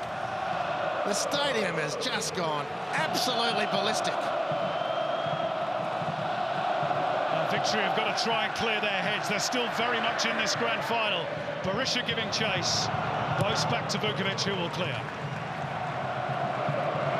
Well, it's too simple an analysis at the moment, except that we've said that Victory needed composure in possession more than they've shown. And they've come and certainly delivered on the energy and emotional front. And from that advantage position, they've just needed to find a moment of headspace to put the foot on the ball. And the turnovers that have resulted from not being able to do that. And Sydney have accepted. And even the goal was fiercely contested, but in the end, Sydney just persevered and wore Victory down. Here comes James Troisi. Well, how many opportunities has he had like that this season? And unfortunately for Troisi and Victory, more often than not, they've ended up like that in the stand. May well be true, Simon. It's not an unfair statement, but you know that's a snapshot of the way back from Victory after Sydney got themselves back level. Fantastic from the substitute. Geez, that would have been controversial. Almost that effort from Barisha. Oh, brilliant. And Ryan Grant, look at the smile. Just his third goal of the season. And it's come on the biggest stage of all. What a titanic struggle we've had. This, ladies and gentlemen, is football. Now Sydney probing for the winner. Ryan Grant, scorer of the equalising goal. Can't get past Georgievski. Will get the throw.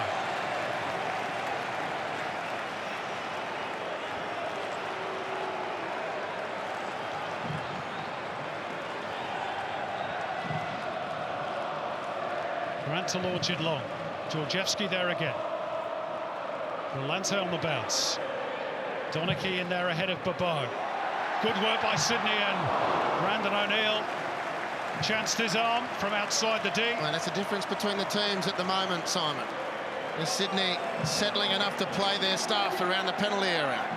There's confirmation of the crowd today. 41,546. Near as damn it to a full house. Every seat sold. And they have made one heck of a noise from both ends of the stadium.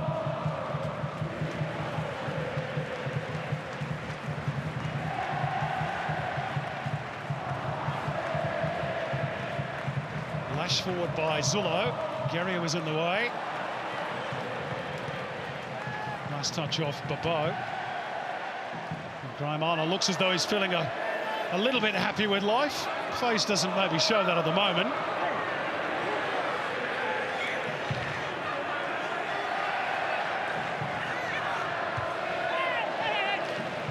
And his team has set so many records this season. Many people believed it was almost unthinkable they might lose today. They still might, of course.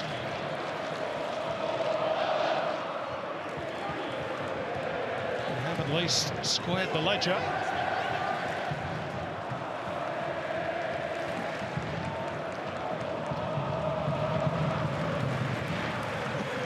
Dani Vukovic beaten tonight for just the second time at home since December, which again underlines just how dominant Sydney FC have been.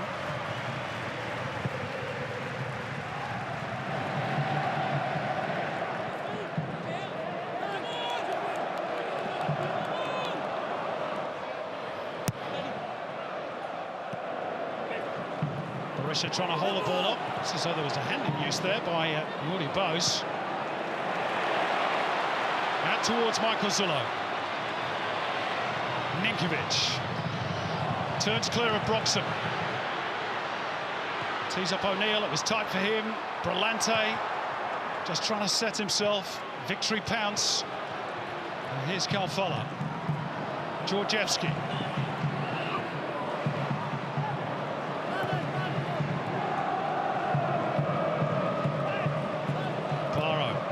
Sidestepping Brosk, finds its way through for Barisha. Lovely turn by the Kosovan. Here's Marco Rojas, chance for victory. And again, it's over the top by Troisi. Well, they've forged a couple of decent opportunities, victory, and spurned them both. Beautiful from Barrow. Troisi, nice dummy. You thought there Troisi was the man, but Barisha turns the other way and it falls, unfortunately, for victory onto the right foot of James Troisi. Eminently capable from that situation and should have done better. But was it across, were it across from the other side onto his left foot, Victory fans would have been more comfortable. But better from Victory. Barisha again, making the ball stick, but turning it over to Zullo. Guerrier right on top of Ninkovic, and illegally so, and he's gone into the book as well.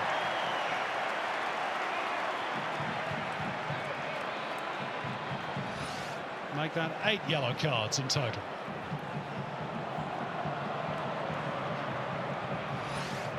Painful one for Milos Ninkovic. Jason Guerrier stepping right on his foot after getting to the ball cleanly, it should be said, in defence of the Victory player.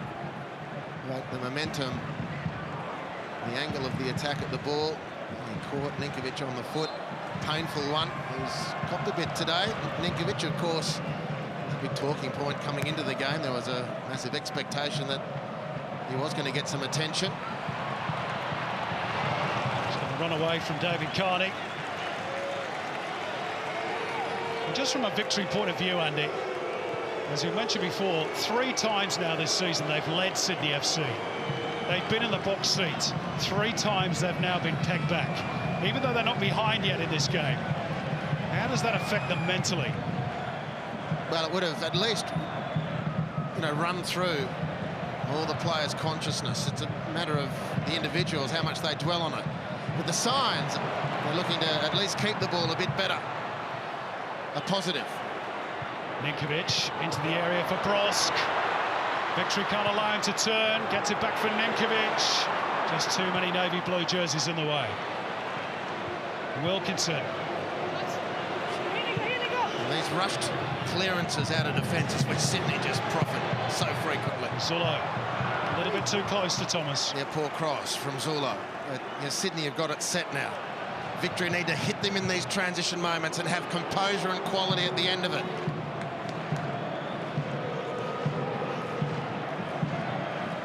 Jason Guerrier on the right. A Little step through, it's beautiful. Rojas with Vukovic following him all the way and had to make himself big and deflect it behind for a corner. But he just sneaked in there on the blind side, Marco Rojas. And it very nearly paid cash for victory. Brilliantly set up by Jason Guerrier. Smart work by Danny Vukovic.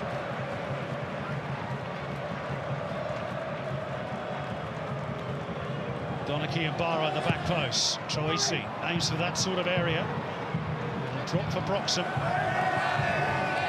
There's Georgievski available if he wants him. Oh, Broxham trying to be too cute, but he will break for Georgievski. Who takes a tumble, but no real contact. And now Sydney on the counter. Beau charging forward. Weaving his way through traffic in midfield. Oh, and then O'Neill just didn't really look.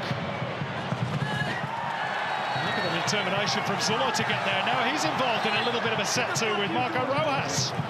Two smallest players on the pitch, and Graham Arnold getting involved. He doesn't need to do that. But indicative really of the tension that's surrounded this game virtually from the first whistle.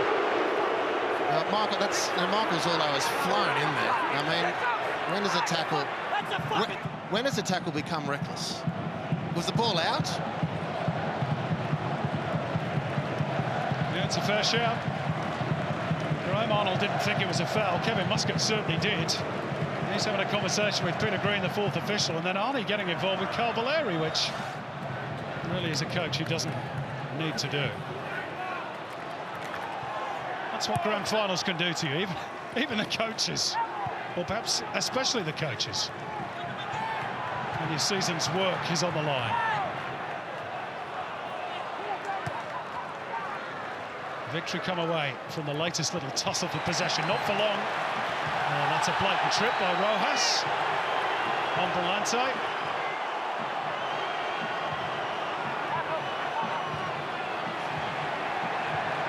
Tempers fraying once again as Sydney prepare to make their second change. And it's going to be the usual one, Beau, to say bye-bye. And on in his stead will come Matt Simon, a veteran of a couple of grand finals with the Mariners. He lost both of those. And you know what you're going to get with Matt Simon, we say it every week. This game is almost tailor-made for him. Well, what do you get when you throw a lit stick of dynamite into an inferno? Boom. Pretty much. Oh, Carney just elbowing off his opponents, and it's not escaped the attention of Jared Gillett, who has booked David Carney for that. The arm was outstretched. The replay will perhaps tell us whether it was intentional or accidental. Doesn't really matter. Jared Gillett said yellow card. Yeah, not a heap in it. Looks accidental to me. Not a heap in it.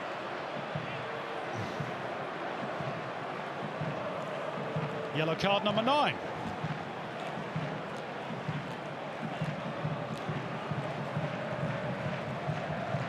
We've broken the record for yellow cards in a grand final.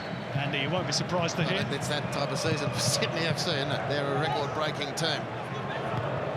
You'd have to say with their noses in front, momentum-wise, in this one.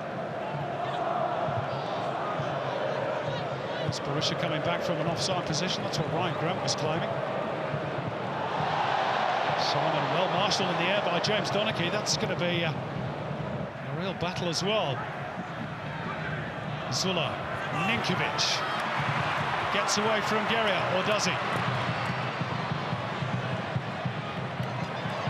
Brillante on towards Ryan Grant. That's well defended by Alan Barrow. Ensured that he got front position ahead of Alex Brosk. Pressure relieved on Victory.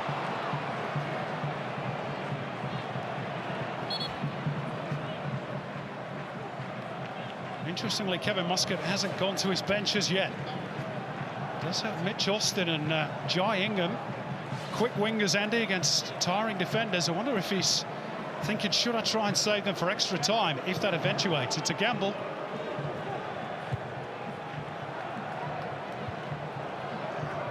Well, they've got to be in his thinking at some stage. That's no question, but one of the points to mull over is you really Just see how this develops. It's going to be a corner, I think. That's the signal. No, he's changed his mind, the linesman, and said goal kick. Yeah, with a few minutes to go, well, say 10 with stoppages. Kevin Muscat would be losing a lot of football quality in either Rojas or Calfala.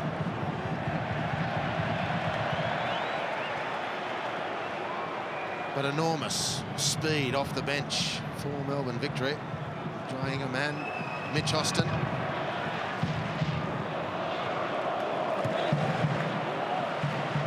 Sydney have the aerial prowess of Matt Simon, a bit of a shank off the boot of James Donachie, likewise from Barrow, steadied down by Broxton. Georgievski trying to curl it into a good area for Calfala. Foot race up against Jordi Bos, and the Dutchman wins out.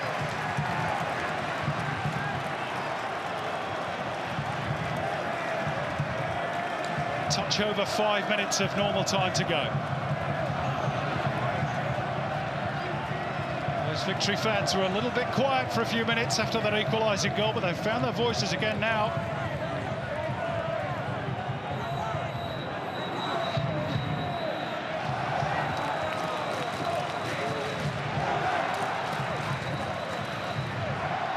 For Sydney Head, Vukovic having to come and take control. He's cleaned up one of his own teammates in the process, Michael Zullo, who's not the tallest.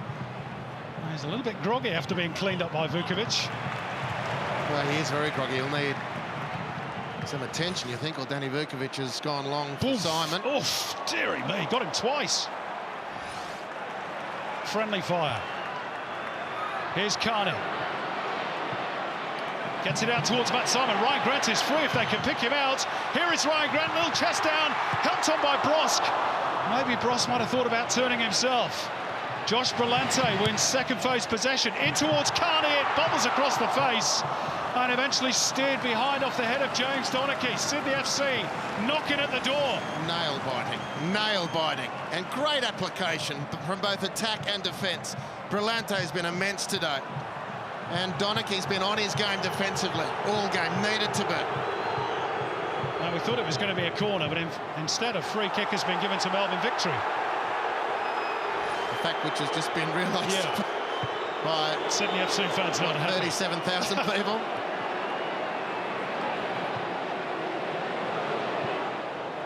Maybe Jared Gillett spotted an infringement as the ball came across. Anyway.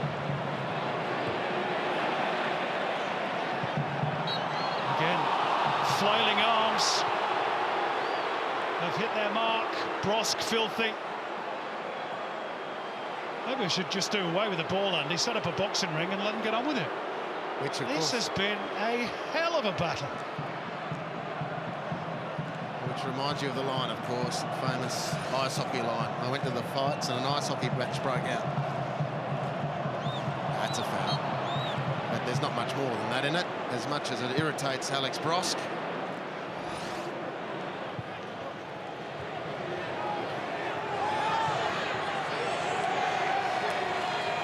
What a second half from Milos Ninkovic. Quiet in the first, frustrated in the first, imperious in this second. A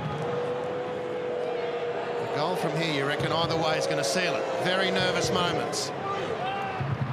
Garius long flat throw, met by O'Neill.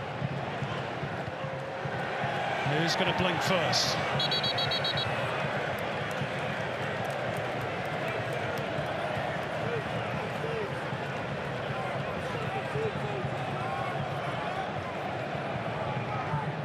Again, the long launch by Garriott, dug out by Wilkinson. There was little moments of hesitation and panic there in the Sydney defence, and then Matt Simon is impeded by James Donachie.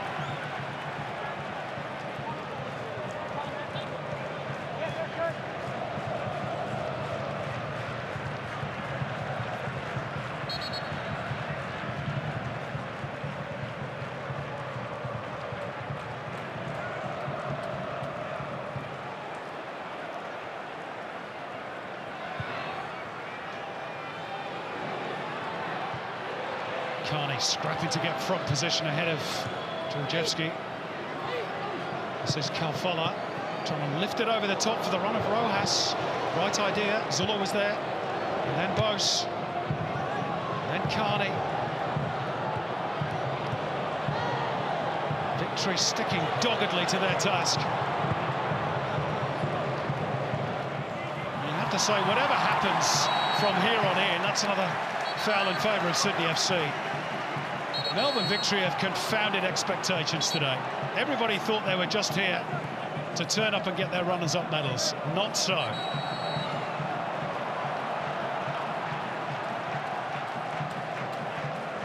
They have stood up and stared Sydney FC squarely in the face.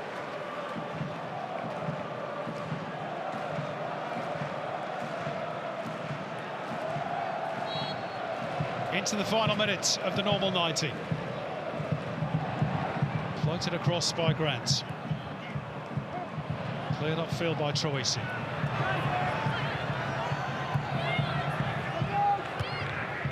Off the head of Guerrier. Brought down by Brillante and steered out towards Ryan Grant. Score of the equalising goal after Barisha had given Victory a half-time advantage. David Carney skipping clear of one defender. Georgievski got back in position.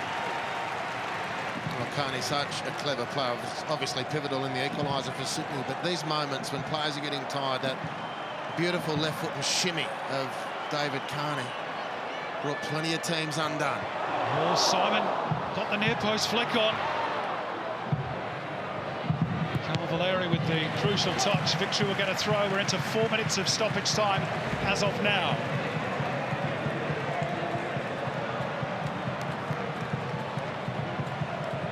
Is there going to be a late twist in the tail?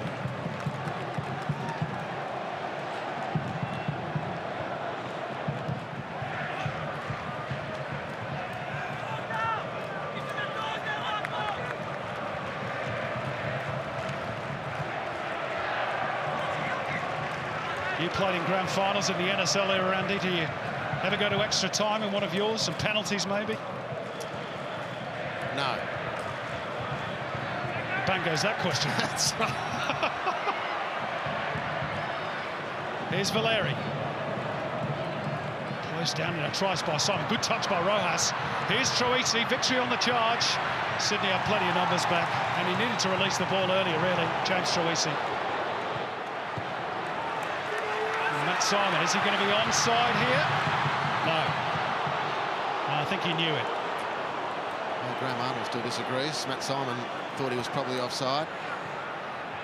Yeah, that was a situation for Troisi. Again, Ninkovic is the benchmark for the competition, which, according to the A-League players, he is. What does Ninkovic do in that situation? He finds the pass, you expect. That's a challenge for James Troisi. Brosk collected by Barrow. Who is one of those players on a yellow card. Has to be mindful of that. Well, you know what? You've seen yellow cards dished out for less than that.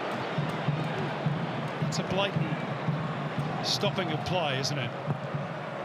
Anyway, he's got away with it.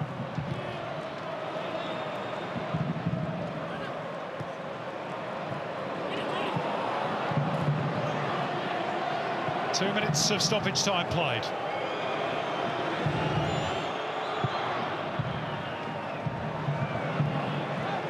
Simon can't reach that one. Brillante there to help out.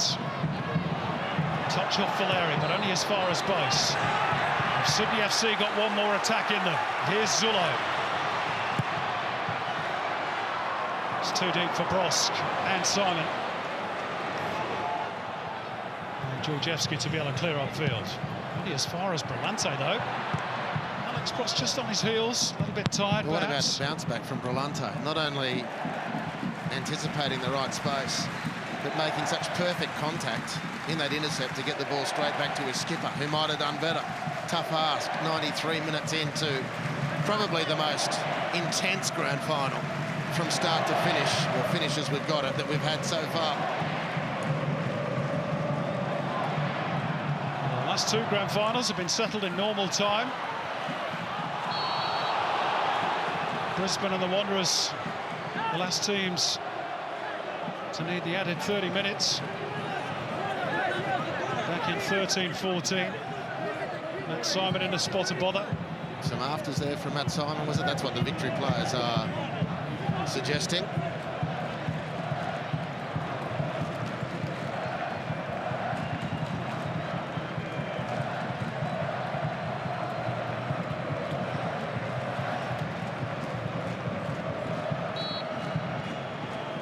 Last knockings of the Hyundai A-League Grand Final. And what a scrap it's been.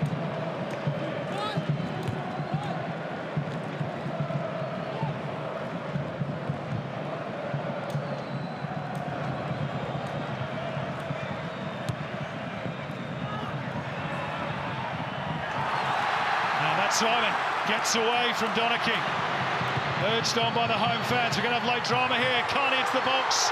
And Bross couldn't manoeuvre himself into a shooting position. They thought that was the moment. The Sydney FC bench were all up as one. And there goes the full-time whistle. For the fourth time in A-League history, we're into extra time at the end of a grand final. Bessart Berisha with the opening goal. Victory had the half-time lead. But Sydney tenacious in the second half, and they got their rewards, thanks to Ryan Grant. But oh boy, that was a titanic struggle. It ends all square, a 19th draw in 42 Big Blues. And as it was in 2010, all square, and to extra time we go. Sydney 1, Victory 1. Time to catch our breath, Andy Harper. That was another one for the memory banks. It was not Big Blue. Not a game you could take your eyes off from the very get-go. And Bessart Berisha, as he's done when there's silverware to be won. Since he's been in Australia, he's found an answer. He was just brilliant in that moment. And Sydney too, with their perseverance. They probably showed it the second half. Victory had their moments, but probably it was Sydney who showed it the second half. They get themselves back level. Speaking of perseverance, it's their energizer, energetic bunny.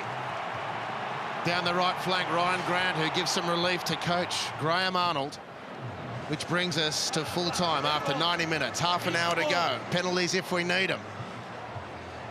Well, Arnold has used 2 of his substitutes. Kevin Muscat yet to use any of his. You'd imagine it won't be too long before the visiting coach makes a change. With just a word on his tactics today, Andy. He's got them spot on today.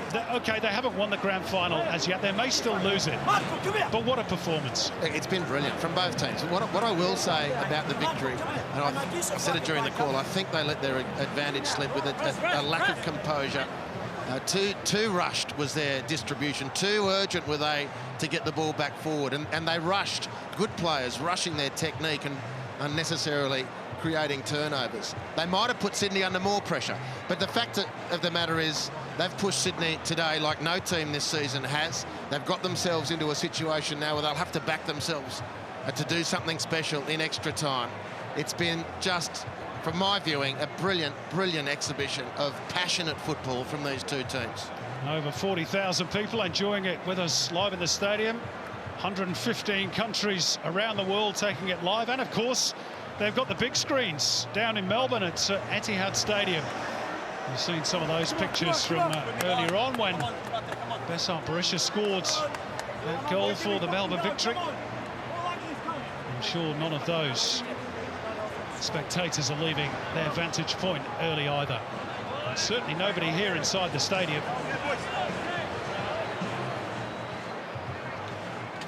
Can Bessart Berisha give another, or pull another rabbit out of the hat on grand final day? He has maintained his record of having scored in each one he's played in.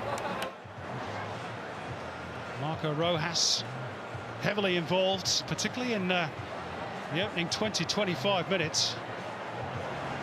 Which team has the inner strength and the quality? So 15 minutes to see it through. Those days are over.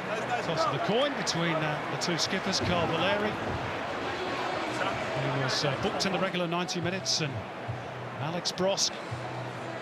The fans have to regather themselves as well.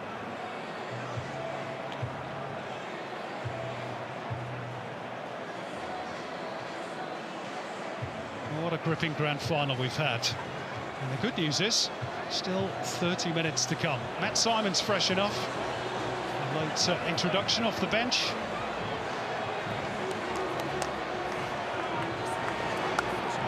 Without a goal, incidentally, in 33 A-League games, Matt Simon. To be fair to him, the majority of those he has played off the bench. What price him popping up with the winner for the Sky Blues? And what price him taking a penalty as well if it gets that far, Andy? Do you reckon these teams will have practiced their spot kicks during the week? Graham Arnold said not. Well, let's take him at his word. You'd think he, of anyone, would know the value of that, given what he went through with the Socceroos against Uruguay in 2005. And spare a thought for Alex Wilkinson. It's his 4th grand final today. He's finished up on the losers' end of this ledger on previous 3 occasions. And since those 3, he's gone to career and won championships. He's represented the Socceroos at the World and Asian Cups. Now he gets a chance under Graham Arnold's leadership to break his A-League duck. But Besart Berisha ain't going to have none of that. Danny Vukovic, the same story. 3 losing grand finals. Besart Berisha, 3 winning grand finals. So here we go. The players have had their mini break. Settle down into your seats for half an hour of extra time. 2 periods of 15 minutes each, if they're still all square. And we're going to have the nerve-jangling penalty kicks.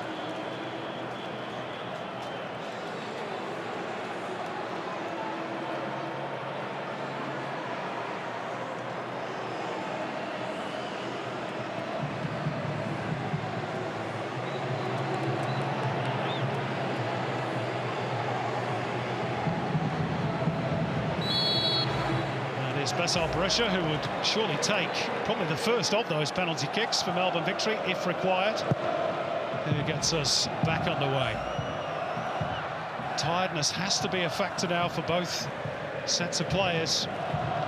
The intensity hasn't wavered for a single moment. No, it's been outstanding, and you did raise the spectre of physical preparation. And does the league table represent the best prepared physically teams in the comp? I don't know. There's probably teams that haven't made it today who are very well physically prepared. But a big talking point about Sydney's season is just how well Andrew Clark under Graham Arnold has got this team going physically.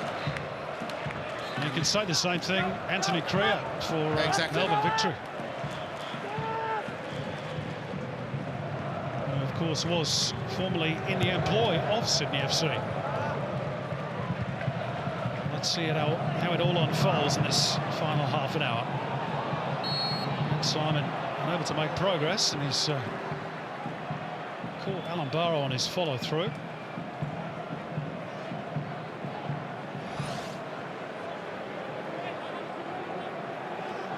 Well, Barrow has caught him in a rather uncomfortable place. East Gosford battering ram put himself in that situation with his sheer desire to win the ball for his team. Neil trying to burst through midfield, impended by Valeri. Quickly taken free kick. Ryan Grant trying to get the better of Kalfala, can't do so. Georgievski trying to puncture the Sydney FC defensive lines. By Troisi, handball against Milos Ninkovic.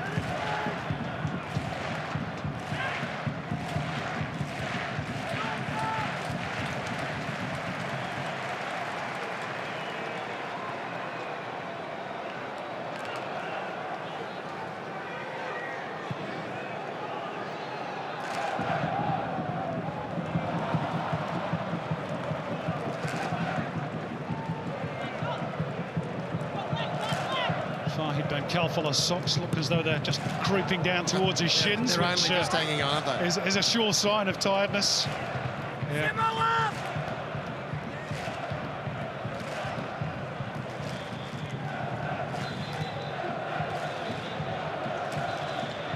Until the Victory bench just getting confirmation for the 4th official who on their team is actually on a yellow card before they make any changes. I think it's going to be too long before we see perhaps the likes of Ingham or Austin.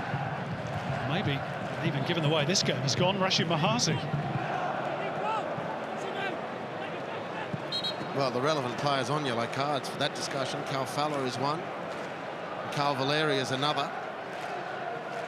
Jason Guerrier, Alan Barrow, James Troisi.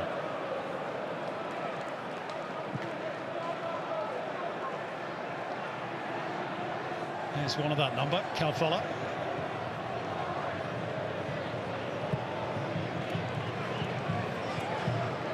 Troisi.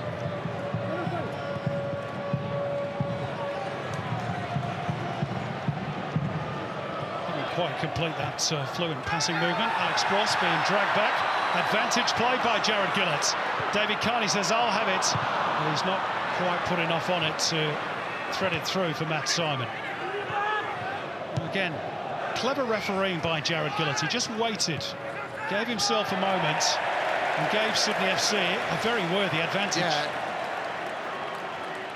Lee Broxham tangling with Brosk. With David Carney from this position, though, on that left foot, you'd have backed him almost with everything to at least find Matt Simon with that pass, but strangely under-hitting the effort.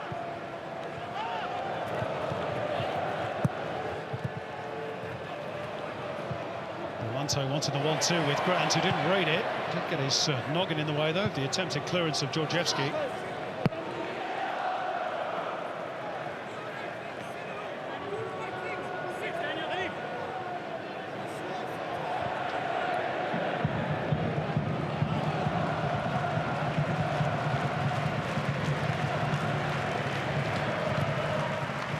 Forward by Barrow. Calfella. Broxham. Still full of energy. He cleaned up there by Brillante. Yep, free kick, victory. Well, he carried the ball with purpose into the position where a Sydney player had to make a decision. Very positive play from Lee Broxham.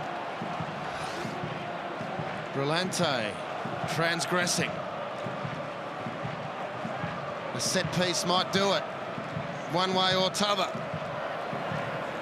Victory going to go to their bench for the first time shortly. Jai Ingham going through some last-minute instructions with John Paul de Marini, Victory assistant coach. He's a real weapon to have in reserve with his pace. Meantime, Victory have a free kick in a pretty promising position here. Swung in by Troisi. Ninkovic gets it out for a throw. In fact, it will be a Sydney FC throw. No, in fact, it's going to be a free kick, Sydney, because the flag's up far side for offside. And correct decision.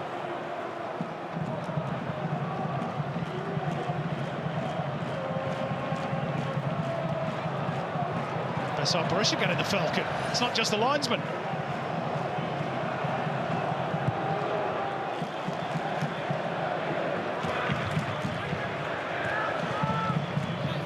Ross gets it out towards David Carney.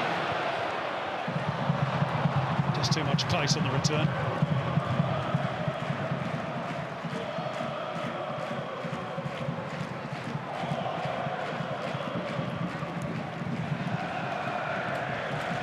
Next time the ball goes dead, I fancy we're going to see Jai Ingham.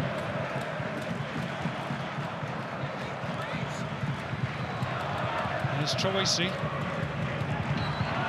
Bundled over by O'Neill. Victory just going to hang fire on their change for the moment.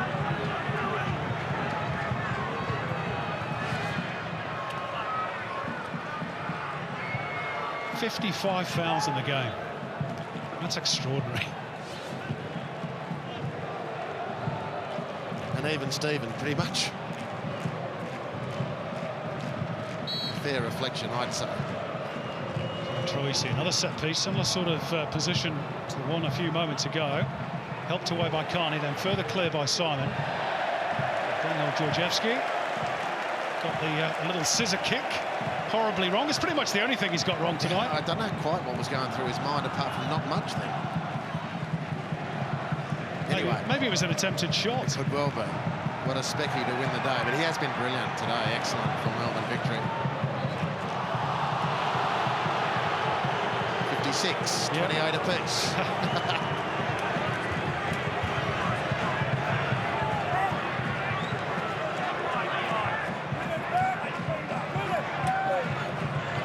Graham Arnold's team has won the pass count at least, 270 completed to victories 150. It's the stats top left of screen that matters. Victory with another free kick, again similar sort of range. Can they make this one pay? In by Rojas this time. It's a good area. Oh, and it clips off the base of the post. Flag is up anyway. Offside. Wouldn't have counted. Vukovic came and didn't reach it, and it just smacked off the base of the post. Look at those. And we've got a head injury problem as well with one of the Sydney FC players. Oof, and again, Danny jeez. Vukovic has cleaned up completely. his own Is teammate. it Wilkinson? Bang! Yeah, oof. He's knocked him flat. Well, this is the third consecutive free kick of this type. Victory offside twice. That Alex Wilkinson has just been hammered by his own goalkeeper. Completely accidental. Both players totally committed to the ball.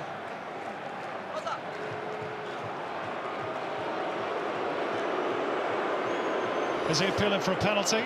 There was a bit of holding in there, as there always is on set pieces. What you have to say, So difficult for referees and officials. what you have to say is, though, extra time, championship day, you're the team that's had 3 efforts to get the ball in from a set piece.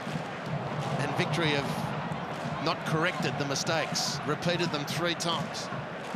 And they're only putting Sydney under a portion of the pressure that they should be. Bang. I mean, you just... Any holding on Berisha there? 6-1. By Brosk initially? Yeah, 6-1. Not enough. Hard to say. Yep. But you don't know how blokes get up from those sorts of hits. Well, Alex Wilkinson is still not up. Doesn't really know where he is, what day it is, or who he is. Well, if that's the case, Simon, he's going to have to leave the field. Yeah. And rightly, the Sydney FC medical staff taking their time with this. You can't be too careful with head clashes. Meantime, there's that change. Fahid Ben Khalfallah, maybe the last we've seen of... Well, it's definitely the last we've seen of him as a Victory player. Maybe not the last in the A-League. And Jai Ingham to inject a little bit of speed and freshness on the flank off the bench for Victory.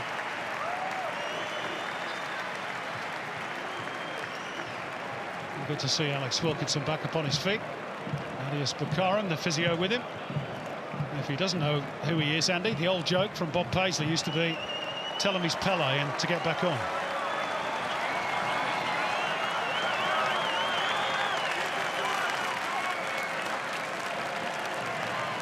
Well, he's desperate to be part of a winning team, Alex Wilkinson, after all those failures with the Mariners.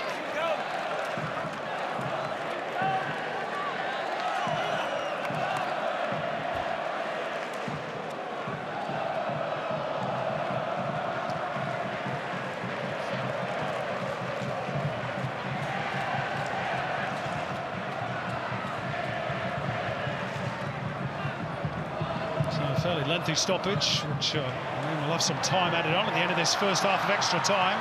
Ryan Grant making good progress and then steering it out towards Simon on the right. That should be Lawrence Thomas's, and is. Look at Ryan Grant, though, steaming forward, still full of energy in the 103rd minute. Josh Brillante just dropping in at right fullback to cover for his teammate for the moment. Well, he has... in a very impressive field. Josh Brillante, physically today, it's just been incredible. This is Jai Ingham. There he is again. Oh, it's brilliant from Brillante. Super stuff. Matt Simon. What a poor, loose ball by O'Neill. Just didn't look, Troisi. Maybe fatigue just starting to creep in. It's going to be a big question. You know, players gradually will start dropping off the pace. Technique will start to falter. Concentration as well.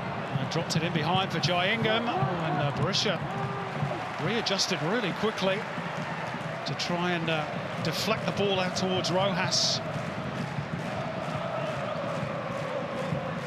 Still, the destiny of the trophy remains unknown.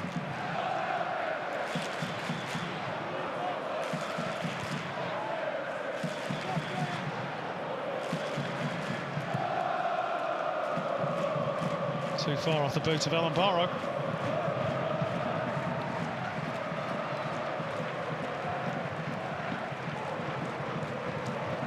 There we go, the old golden toilet seat as it's become known. There must be toilets all around the country without their seats, Andy.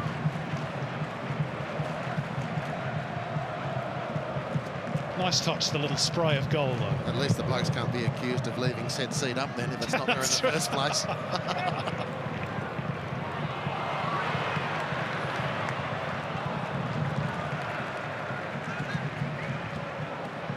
There is some talk that they might change the trophy. Are you in favour, Andy, or not? To assistant? I don't know what the new design would be. Are you in favour of getting rid of the old one?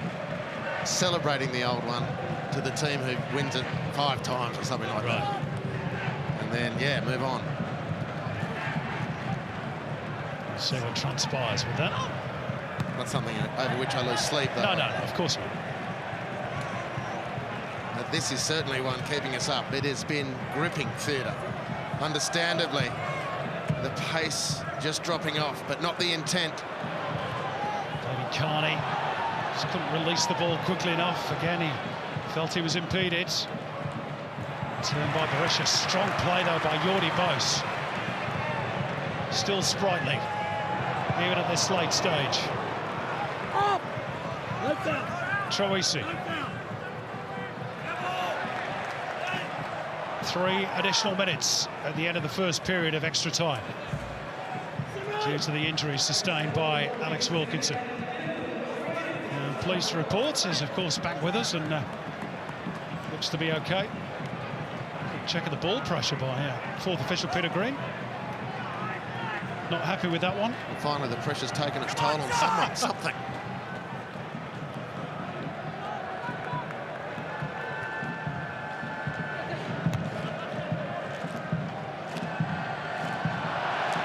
Simon trying to get goal side of James Donachie. Had to win that foot race, the victory defender.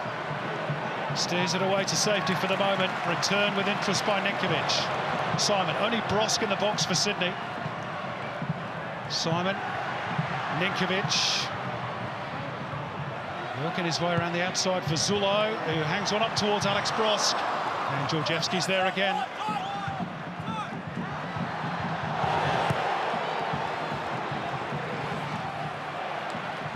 Picked up in the deep by Bos. Berisha getting the better of Brillante. Incredible steal by Besart Berisha. Incredible steal by him. Not half bad that from O'Neill. No foul given.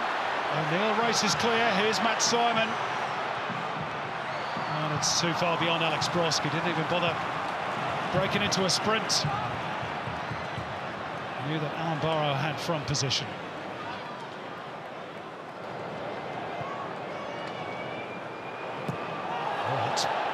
Strong play by Barrow. Carney steadies it down for the home team. Ninkovic is waiting for support to arrive on the left. Uses O'Neill as a decoy. It's too high for Brosk. Well, it's Sydney who are coming strong. Marco Rojas is pretty much surplus to requirements at the moment. Just very difficult for the Kiwi to move. There he is, top of the screen. And clattered into by Zulo. Whistle's gone. Free kick victory. Rojas collected.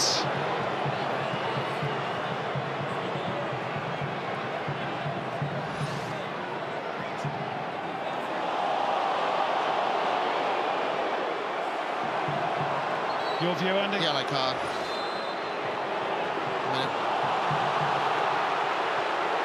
Jason Geary got one for the same sort of thing. In fact, not quite as roughhouse. I don't think there can be any complaint, really. I mean, it's pretty even the way those cards are falling. Well, it's interesting that, again, Jared Gillett took his time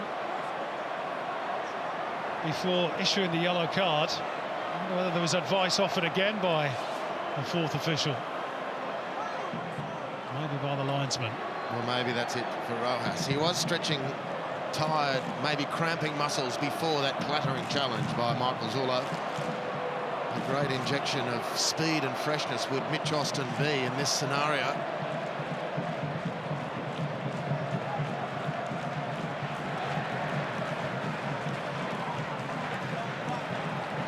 Mitch Austin, who grew up in Sydney, on the Northern Beaches, around the Manly area.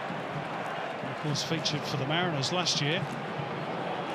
Looks like he's going to be required to play a part on behalf of victory in extra time. Meantime, Troisi's set piece drifted in towards Berisha, who got decent contact. Not enough to beat Danny Vilkovic.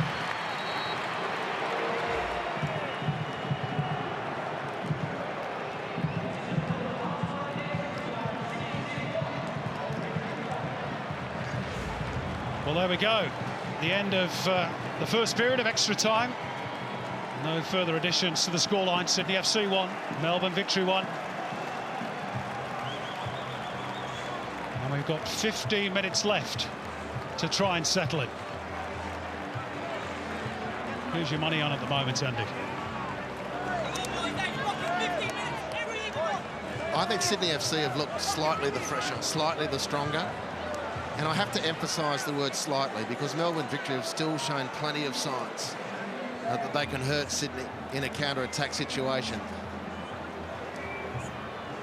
And what can Kevin Muscat do to get his players to access whatever reserves are left? There can't be much from both teams. I mean, this has been a titanic struggle, if ever there was. And if we can interpret Kevin Muscat, the battle now, guys, is between the ears. We've got fresher players off the bench. Graham Arnold's words will be, it's still round 29. Blokes, it's still round 29. We go through the same processes. You know you're fit. You know you're prepared for action. Just go out and complete the deal. Again, the message from Kevin Muscat, the final words they hear, focus. The physios doing their work to try and get rid of some of the lactic acid and get a bit more energy into those tired limbs. What an epic tussle this has been. The 42nd Big Blue. And as has been the case so often in the past, they just cannot be separated. I think it's the fixture that's produced the most draws of any down the years. And fitting really for this rivalry. It was on from day one of the A-League all the way back in 2005. And it's rarely wavered since. Well, we have a situation in Australia, as everyone knows, where Sydney and Melbourne couldn't agree, so was born Canberra. Well, in football, penalty shootout could well be the version of Canberra, because these teams refuse to yield. They just refuse to buckle. Someone might. A moment of madness, an error, a tired player, a bobble of the ball, a breakdown in concentration. Everybody's still in their seats as Matt Simon rolls the ball back for Brandon O'Neill. Sydney FC will attack the Cove end in this second period of extra time.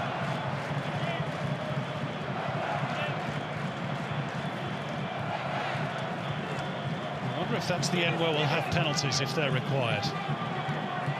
Have to be a coin toss, would it? Have to be. Sydney FC a huge advantage, you'd think. Same for victory up the other end. Anyway, that's for later.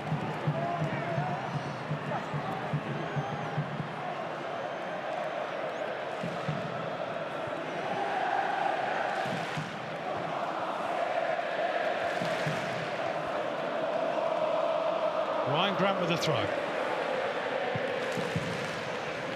That's Simon toppling over. The bounce beats Berisha. Thumped forward by Wilkinson. Victory pushing out, looking for offside, but it's favoured David Carney here. And Barrow ensures he makes no further progress. He and Georgievski sorted out between them. Could be a counter on here for victory. James Troisi. Rojas. Guerrier outside him. Central instead for Troisi, who's let the ball get away from him. They've got a lucky bounce there. Drops for Troisi, and it thumps off the upright. And victory with that close, potentially to stealing the grand final. Wow. Something out of nothing. And Troisi only centimetres away. Oh, that's a warning shot for Sydney. And with his right foot too. Well, he's had easier chances tonight, haven't even come close. That was thrilling. They got a lucky break in that move where a rebound fell their way. And they very nearly profited from it.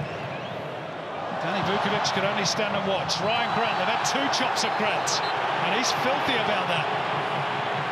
Little shirt front of his opponent. Yellow card goes to Jai Ingham as we watch again. James Troisi in slow motion. Goodness me. Well, off the boot, he's thinking that's in. So did the Melbourne fans here and at Etihad Stadium. And importantly for this final period of the match, maybe that'll set the fuse on James Troisi to come so close. He's got plenty of magic. Won the Asian Cup for Australia in injury time, if you recall, 2015. In this city, of course, as well. Although not at this stadium.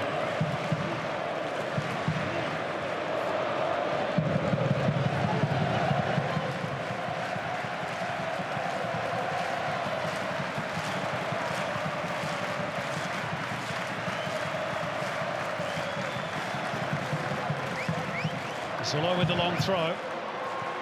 Well dealt with by Donachie and then by Valeri. Reworked through Jordi Bos. Loose by Guerrier. Diagonal switch by Zolo. It's not going to pay off for Sydney. Goal kick. Well, that could have been the error. Jason Guerrier applauds. Cool from Georgescu. Far post, just let the ball fly over his shoulder. He shepherds it out. Jason Guerrier's been good today, but had a couple of moments where the giveaway there, the ball from Zolo. Look at this from Georgescu. Whoopsie, down she goes. I know where I am, I know where the danger is, and I know where the ball is going to go. He's been outstanding today. Good climb by Wilkinson. Brooks for Lee Broxham. Jai Ingham. Ryan Grant literally refusing to allow Ingham to turn. Crossfield victory go towards Rojas. It's a good pirouette by Troisi. Matt Simon ensures he makes no further progress. Look at the scrap in the centre of the park. Just like it was in the first minute. Thump forward by Jordi Bos. Is it going to stay alive for Carney? It is. His teammates sprinting to try and catch up with him. He's right on the edge of the box, challenged by Georgievski. It's a free kick. Georgievski says, yeah, okay, so long as it's not a penalty. Heart-in-mouth moment for everybody in Melbourne, no doubt. Well, I mean, again, just Georgievski knew exactly where it was. Jeez, it's close. Right to the millimetre, he knew exactly. He knew what he was giving away, but he knew where he was. I guess he rolled the dice. Maybe he wouldn't have without the VAR, knowing that it would have been vindicated by a replay. Carney thinks it's a penalty. He knew he was through. In which case, perhaps Georgievski's fortunate to escape the yellow card. That was the next point. Anyway. Great moment for Sydney, this, potentially. Up go the noise levels again. Sydney FC fans sensing a big moment, potentially. Second period of extra time. Brandon O'Neill clips it in. Jordi Bos makes contact. Can't deflect it goalwards. Out it pops for Ryan Grant. Still full of running. James Troisi at his back. And victory at the throw. Simon, do you ever wonder how these blokes do it? Having said that, Jordi Bos is needing some help. Do you ever wonder if regularly, if like me, you're forced to run for the bus and you're sucking in big ones on the back of one effort, and you watch these blokes with the intensity and speed and pressure of this occasion, and they're still pumping along. It's an incredible output. And now the fans, it's their turn. Both ends of the field. The players are doing their thing. The medical staff have done whatever they could to rejuvenate spirits, aching bodies, and now the fans to the centre of the theatre.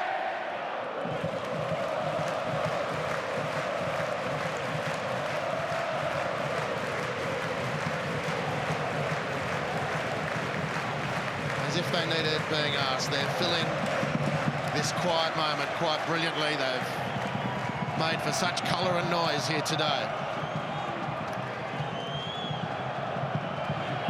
Jordy Bose just making his way to the sidelines. Pretty sure he'll be back with us shortly.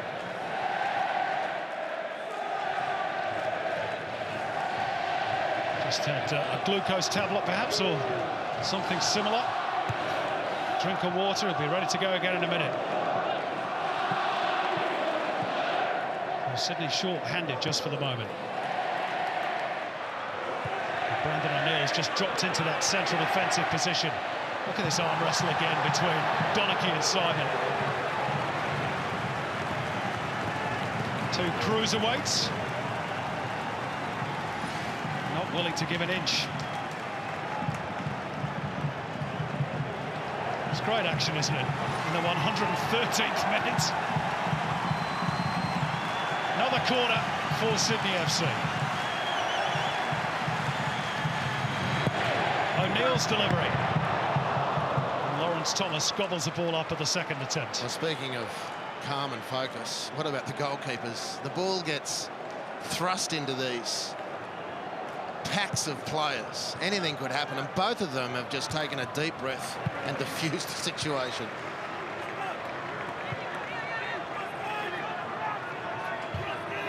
Of course, they're waiting for their opportunity to be the star in a penalty shootout. Should that materialise? I'm not so sure. I can see this one being settled beforehand. And there's still enough intent on both teams to win this in, I would say, normal time, but certainly normal circumstances. Let's see if you're right. This is Michael Zullo. Ninkovic. Teasing and taunting the Victory defenders. He's going to get another go. Now for Zullo. More orthodox cross this time, only partly cleared. Teed up by Grant. Oh, David Carney falling backwards off balance. Nobody around him. A chance to be a hero. Only fluffed his lines. Well, Carney to Grant, or thereabouts, for the equaliser. Now Grant to Carney for the winner. And he's done it before for his team from those sorts of situations. That oh so trusty left boot just letting him down. Sydney going to make their third change, and remarkably, we're going to see Sebastian Ryle, who hasn't featured since early January after tearing his hamstring on the Central Coast. Unfortunately for Sydney, looks as though Jordy Bose, that injury he picked up some moments ago, means he can't continue. Well, that's a blow for Sydney, in as much, Andy, as you'd think Bose might be one of those penalty takers. He's that sort of confident player, isn't he? He takes a lot of the set pieces, so yeah.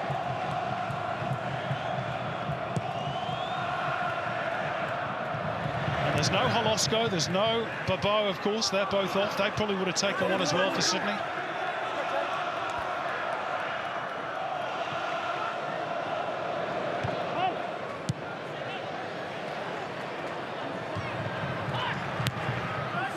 Victory have still made just the one change.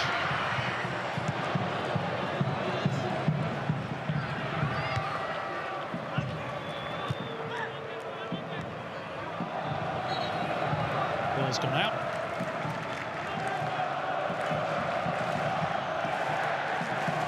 Four minutes to go.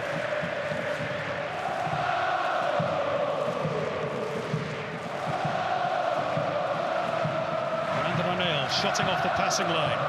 Galante feeding Ninkovic. So an arm across by Bronson, there was. Milos Ninkovic, will he be with Sydney FC next season? There is the rumour that they're well advanced in negotiations, maybe to keep him and Bobo at the club next year, which is good news for Sky Blues fans everywhere, if that's the case. Positive news than a few weeks back, that's for sure. Zullo's free kick, meantime. Easy pickings for Thomas.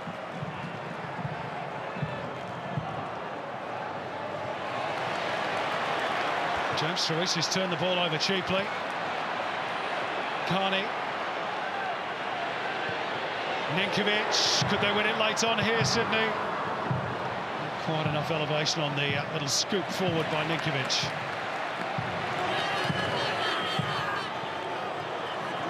Berisha. Too far in advance of Valeri. No way through for Sydney. Victory will have a go. This has been an arm wrestle quite unlike any other in a grand final, and that's offside against Rojas. You referred to the fact that Victory have still got 2 subs up their sleeve. Are they hanging on to Rojas for penalties? I'm not sure, because he really hasn't featured. He looked like he was stretching cramp. Well, you know, Rojas has only ever taken 1 penalty in the A-League, so and he missed it. I mean, the question now is Mitch Austin, why not? Last few minutes, maybe it's too late for any impact.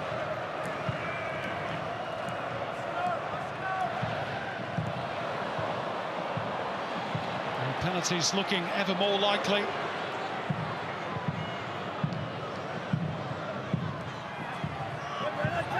There is going to be late drama here. It's going to be very, very late. It's offside again against Rojas.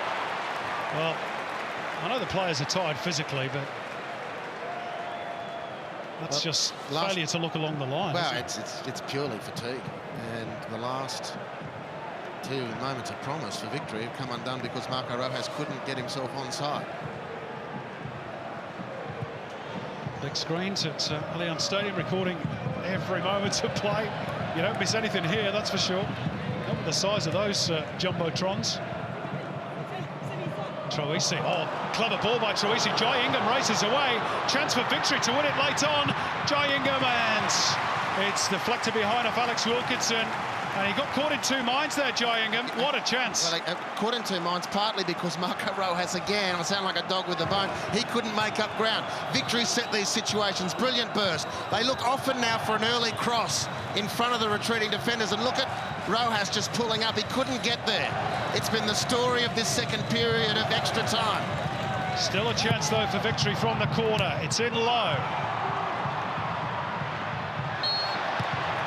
And the free kick goes Sydney's way.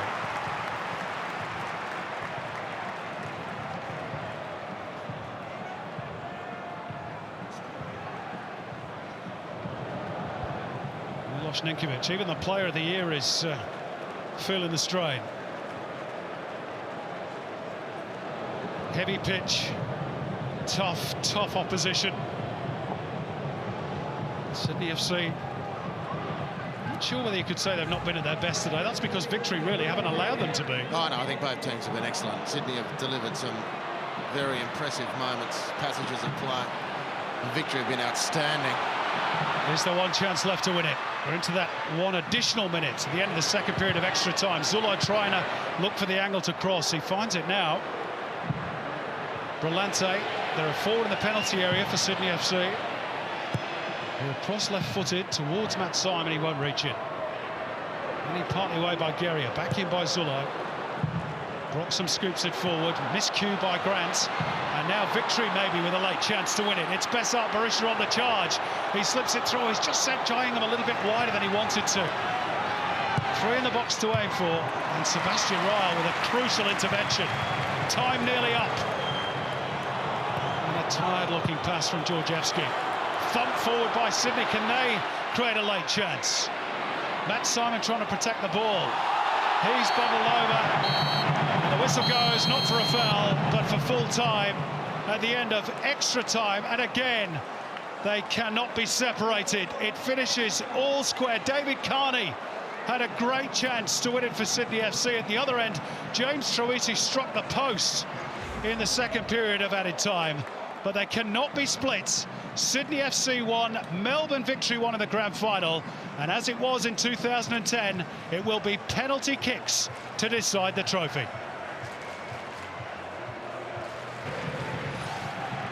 Well, let's have a look at the highlights of that second period of extra time, and that was the best moment, Andy. James Troisi within a whisker of winning it for Melbourne Victory. Yeah, certainly the clearest for Victory. They had some good openings otherwise, but didn't have the energy to get there. This is the foul by Georgescu. Honestly, he has not missed a beat basically all night, and even then he rode it. And this is Sydney's moment, probably the best chance of the second half. Very obviously didn't come as close as James Troisi by hitting the post, but as far as a chance to settle things, that was the one for Sydney, and Carney. Neither can take advantage, and we find ourselves at penalties. Of course, the coin toss will be all important. The winner gets the choice of either going first or choice of ends. Obviously, if you're Graham Arnold, you want them to be taken at the Cove end of the ground. But going first has been proved statistically in the past and is oh so important. I think it's 60% your chances of winning if you take the first kick. Wow, interesting and timely, Simon. That's why the IFAB are experimenting with a ABBA format. At the moment we have ABAB, but they're going into one team takes the first and then the next two go to the other team to try and dislodge that first taker advantage and level the playing field. Now, I've just been informed that the kicks are going to be taken at the Cove end of the ground. That was apparently decided pre-game. Which I don't know about you, Andy, but I find that quite extraordinary. I couldn't say that I know what the normal protocol is. You're suggesting it's normally a coin toss. And we clearly haven't had that, so... Well, a lot of sore bodies around, though. Wow. We will have a coin toss, but just to decide who goes first. So, Victory apparently practiced penalties on a couple of occasions this week. If you believe Graham Arnold, he said that Sydney FC didn't bother. Again, a key word, focus. If you're a taker, pick your spot, be confident. Because you're going to have 10,000 people behind that goal willing you to miss. Graham Arnold's been through all this before, of course, as number 2 to Gus Hiddink with the Socceroos in 2005 down the road at ANZ Stadium. Australia won that day. And it's all rather deja vu between these two. Back in 2010, it was Sydney who emerged victorious by 4-2 on penalty kicks. Kevin Muscat, one of those who missed that day, hitting the post before Byun, the Korean fullback, as you remember, slotted home the winner to give Sydney FC the championship. Is history about to repeat itself? In terms of the takers for Sydney, there's no Bobo. He was substituted. There is no Holosko. He was off. There is no Jordi Bos. He was changed late on as well. So you're looking at the likes of Brosk, Matt Simon. Maybe Danny Vukovic will take one. He has done before in the A-League and scored during his Wellington Phoenix days. Lawrence Thomas, pretty new to this sort of thing. It's the first time he's been involved in a penalty shootout. As the two teams gather on halfway and link arms. And it's Sydney FC who are going to go first.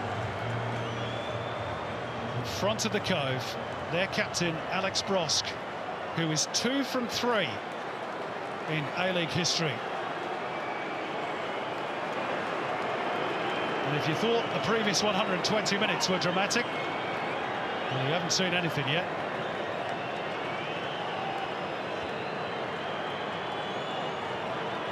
So it's Brosk against Thomas. First kick of the penalty shootout. No problems for the Sydney FC skipper. Into the corner, Thomas went the wrong way. Sydney lead 1-0. Great leadership from Alex Brosk. Tired man. But the responsibility to set his team off was accepted by the skipper.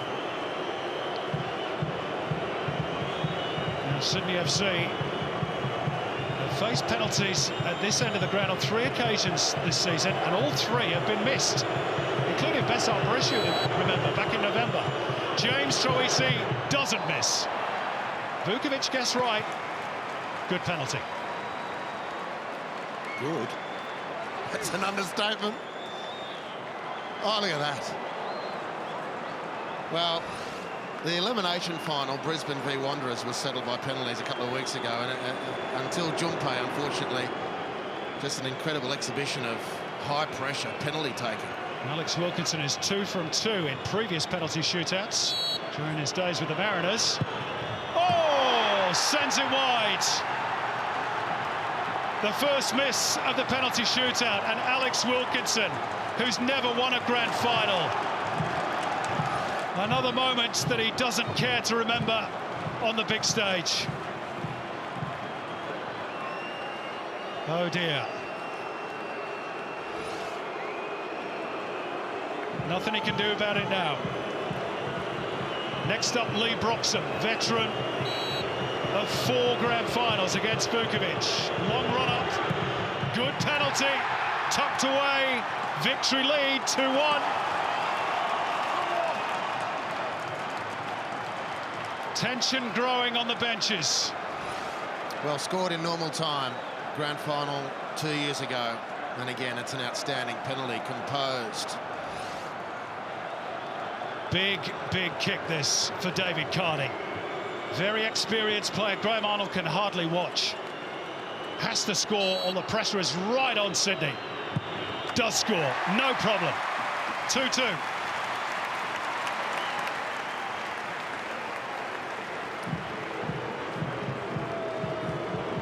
Well, up next, it's going to be the victory captain, Carl Valeri.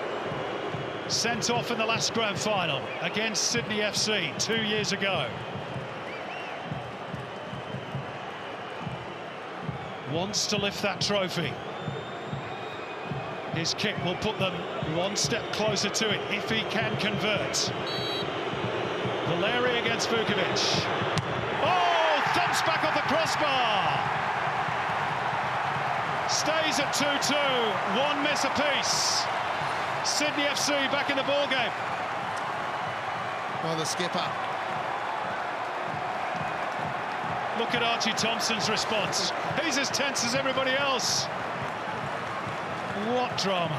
He's had a massive game today, Carl Valeri.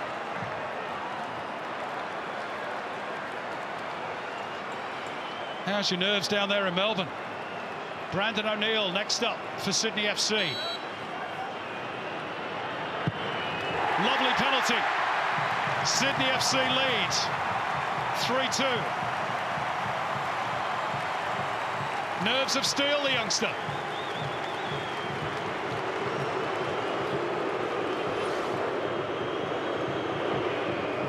That's a good one, a real good one. And it's Marco Rojas. Yeah, interesting. As we said, only ever taken 1 penalty in the A-League. That was against the Mariners. He missed that one. If he misses this one, Victory are in huge trouble.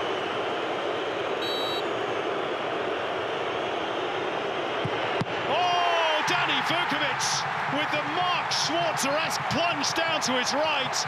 Strong right paw. Big save for Sydney FC.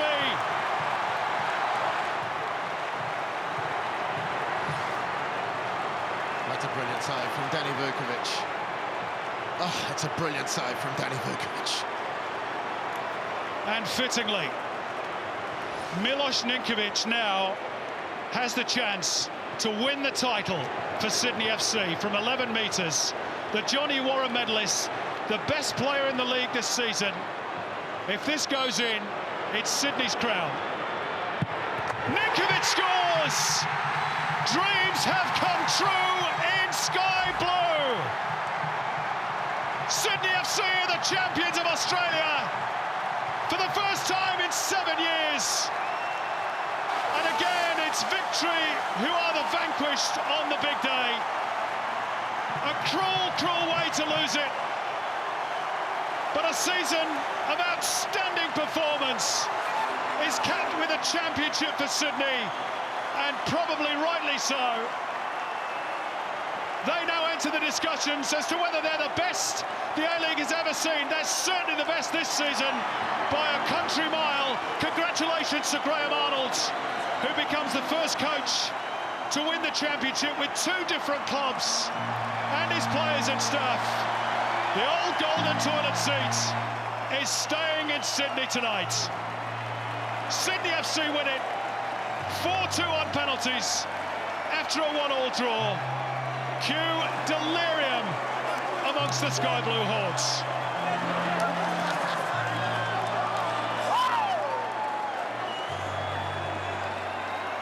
Danny Vukovic, the hero.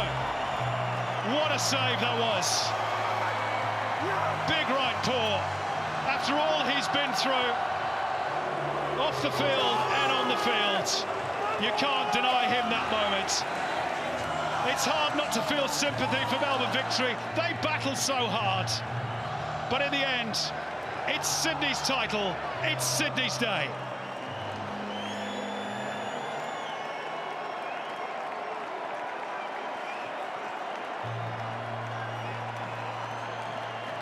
OK, let's go down to Tara Rushton, who's got Danny Vukovic with her, I think.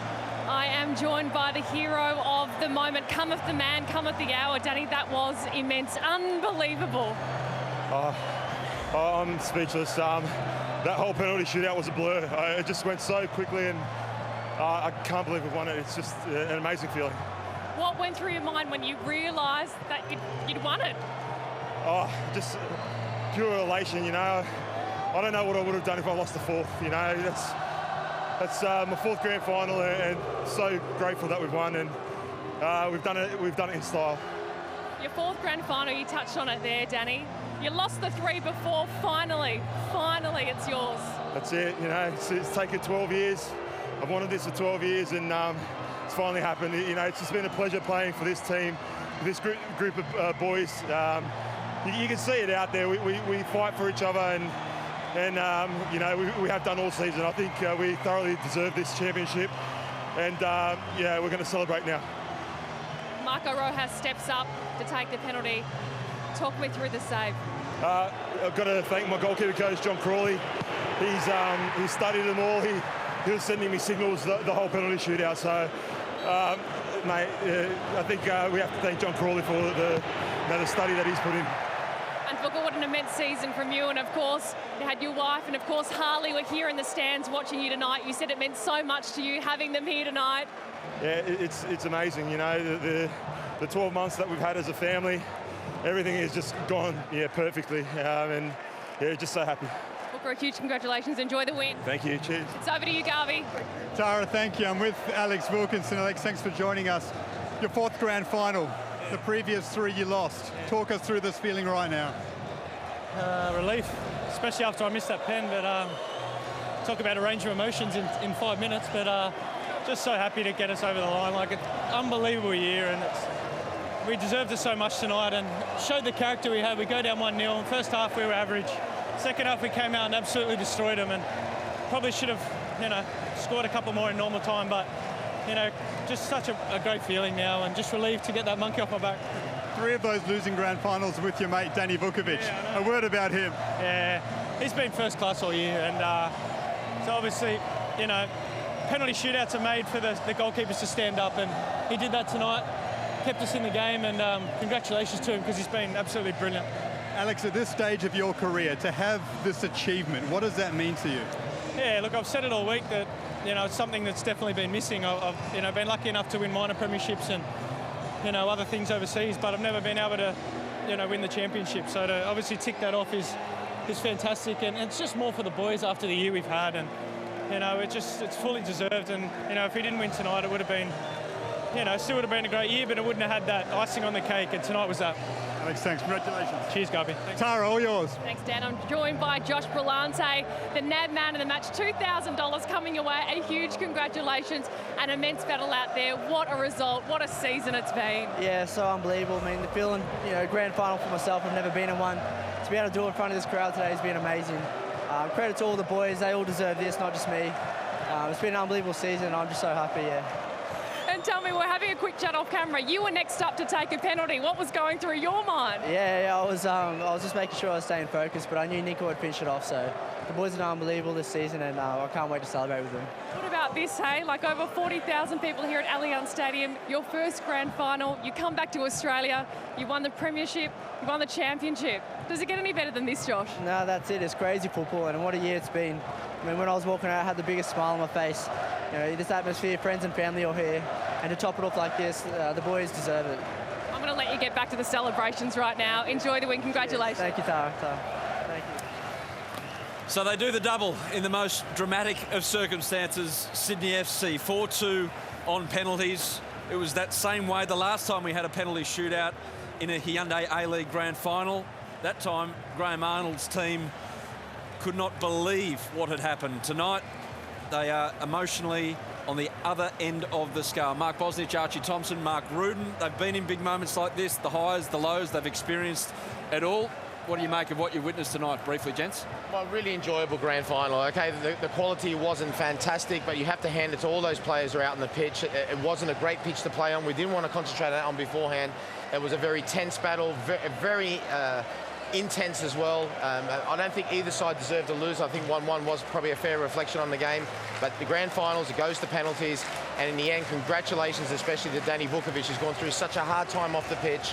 And the player of the season, for me, fittingly, converted the winning penalty. Congratulations, Sydney FC and Graham Arnold and everyone to do with Sydney FC. Now, two differing emotions down the end of our panel right here. Firstly, Archie, we have to start with you. How are you going at the moment, mate? Yeah, look, you know, it's just because I'm such good mates with those Victory boys. We're like brothers. And, you know, in a way, I was almost riding every single wave out there with them. I know I've got to be biased here on the panel. You're allowed to be. No, I mean, sorry, neutral. But like I said, yeah, it's hard because, like I said, I've been a part of this squad and team for so long, and to see them lose like that, it's so disappointing. And I actually believe, on the scale of the game, I actually thought they were the better team. Flip side, Roots. Fantastic for Sydney FC and all their fans. I mean, they've waited a long time to lift this elusive trophy, and Kevin Muscat should be proud as well, because I thought these players put in a phenomenal performance. A lot of people didn't give him a chance, and they certainly gave as good as they got. They took them all the way to extra time, and unfortunately had to go to penalties. I don't think either coach or the team wanted it to be decided that way, but it is what it is. That's how our game is. And look, again, Vukovic, that man on the screen, fantastic season, as too was Ninkovic, as Bozza mentioned as well, and fully deserved. When you look at the season they've had, it's almost unjust if they didn't win on penalties. But like I said, Victory, superb in defeat. They can hold their heads up high. Extensive post-game analysis coming on the other side of the break, as well as the presentation. Sydney FC, champions again. We're back in a moment.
Honoured guests, ladies and gentlemen, what a way to end a remarkable Hyundai A-League season.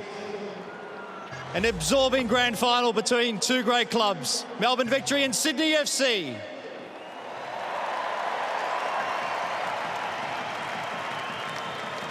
Would you please now join me in welcoming to the stage the official party, Mr. David Gallop, CEO, Football Federation Australia. Mr. J.W. Lee, CEO, Hyundai Motor Company. Mr. Greg O'Rourke, head of the Hyundai A-League. And the Westfield W League.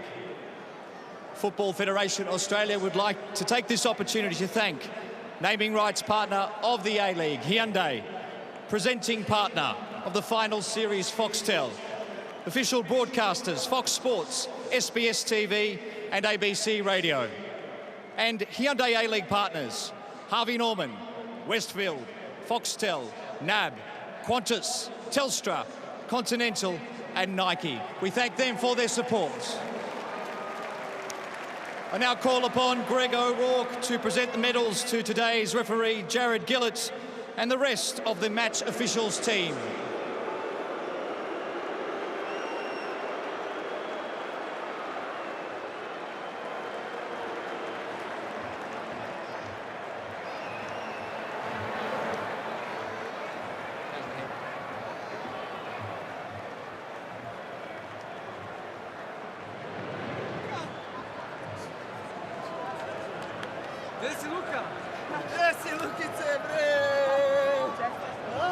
I now invite David Gallup to present the medal for the Hyundai A-League Player of the Grand Final, the coveted Joe Marsden Medal.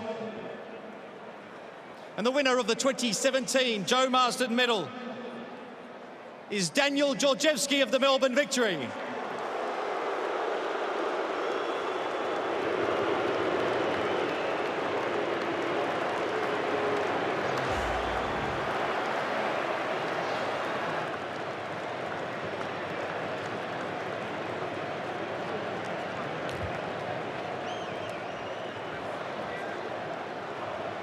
I would now like to invite the captain of the Melbourne Victory, Carl Valeri, up to the stage to say a few words, and for G.W. Lee to present him with his runners-up medal.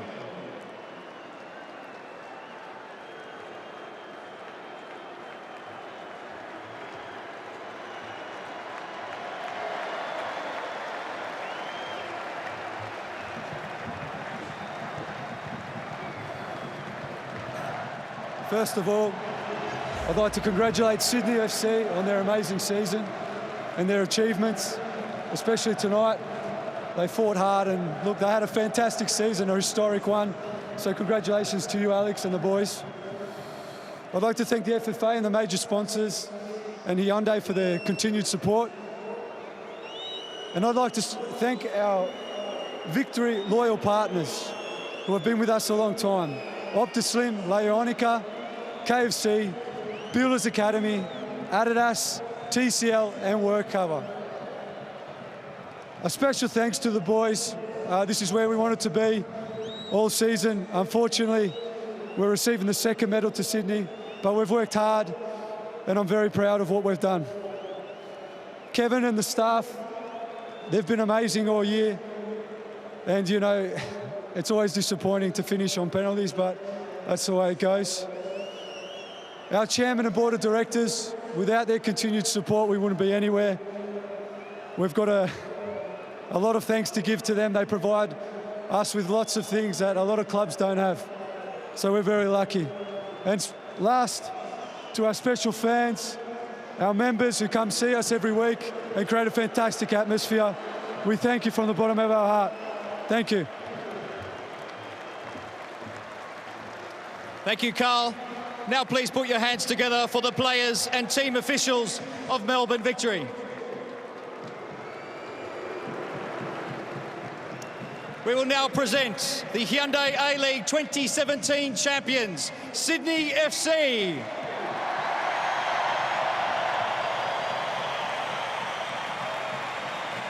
Please welcome the players of Sydney FC to the stage. Number 1, Andrew Redmayne.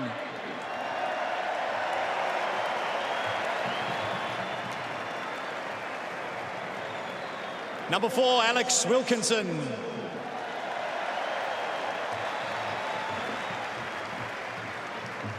Number 5, Jordi Bos.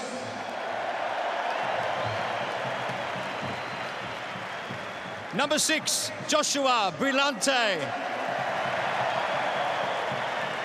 Number 7, Michael Zulo. Number 8, Milos Dimitrijevic. Number 9, Bobo. Number 10, Milos Ninkovic. Number 13, Brandon O'Neill. Number 17, David Carney. Number 18, Matt Simon. Number 20, Danny Vukovic. Number 21, Filip Holosko. Number 22, Seb Ryle.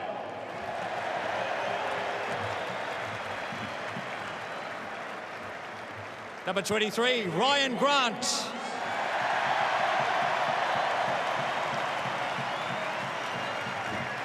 And the head coach, Graham Arnold.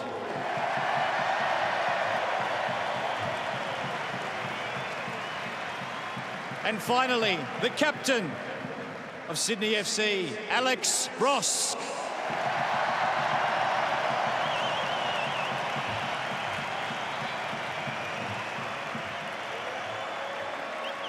I invite Alex Brosk to the microphone to say a few words.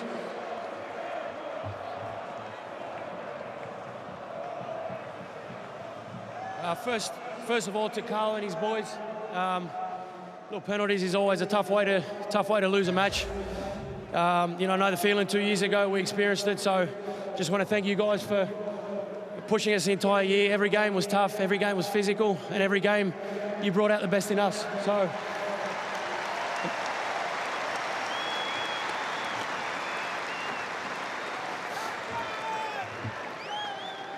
To everyone who came out tonight, what a way to finish the season. For the boys over there, it's been incredible.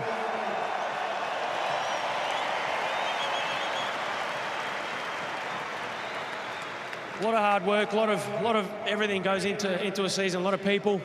But without you guys, we don't come out here and play the way we do. So thank everyone for coming out tonight.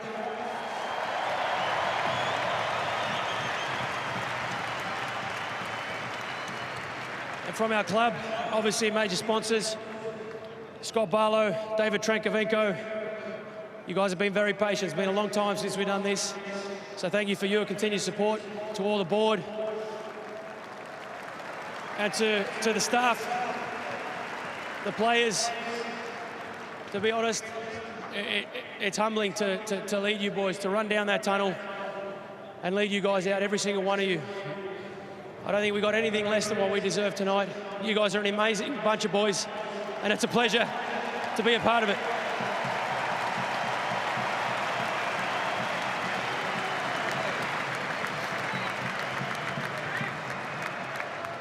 And lastly, Arnie, thank you, mate, for everything you do, the way you get these boys to lift every single week. It's been an incredible ride, incredible year. Thank you. I'd now like to invite Alex Brosk to step forward and claim the Hyundai A-League Championship Trophy.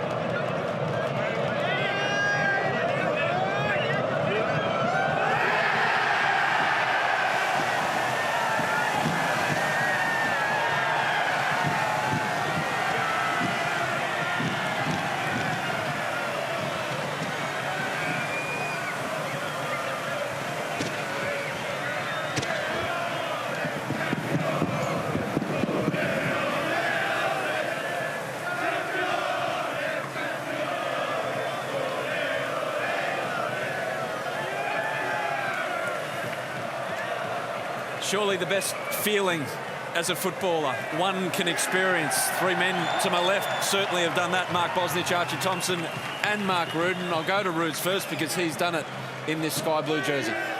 Look, it's just unbelievable what these players will experience, not just tonight from this moment on. I don't expect them to go home for the next 3 nights. Hopefully their partners and wives all understand, because that is just what it's all about. I mean, these guys have fought so hard, made so many sacrifices for each other since, you know, I guess early July when they started pre-season, and all that hard work. It's been a phenomenal season led by that man there, Graham Arnold, and hopefully they take some time out to enjoy the moment. You know, there are so many downs in the professional's career that these are the moments that you really cherish. You know, they've picked up and scooped almost every award there is. Don't forget they made the FFA Cup final as well, so they came close to the treble this season. But nevertheless, it's just a moment for the players, the staff, and even the fans to enjoy.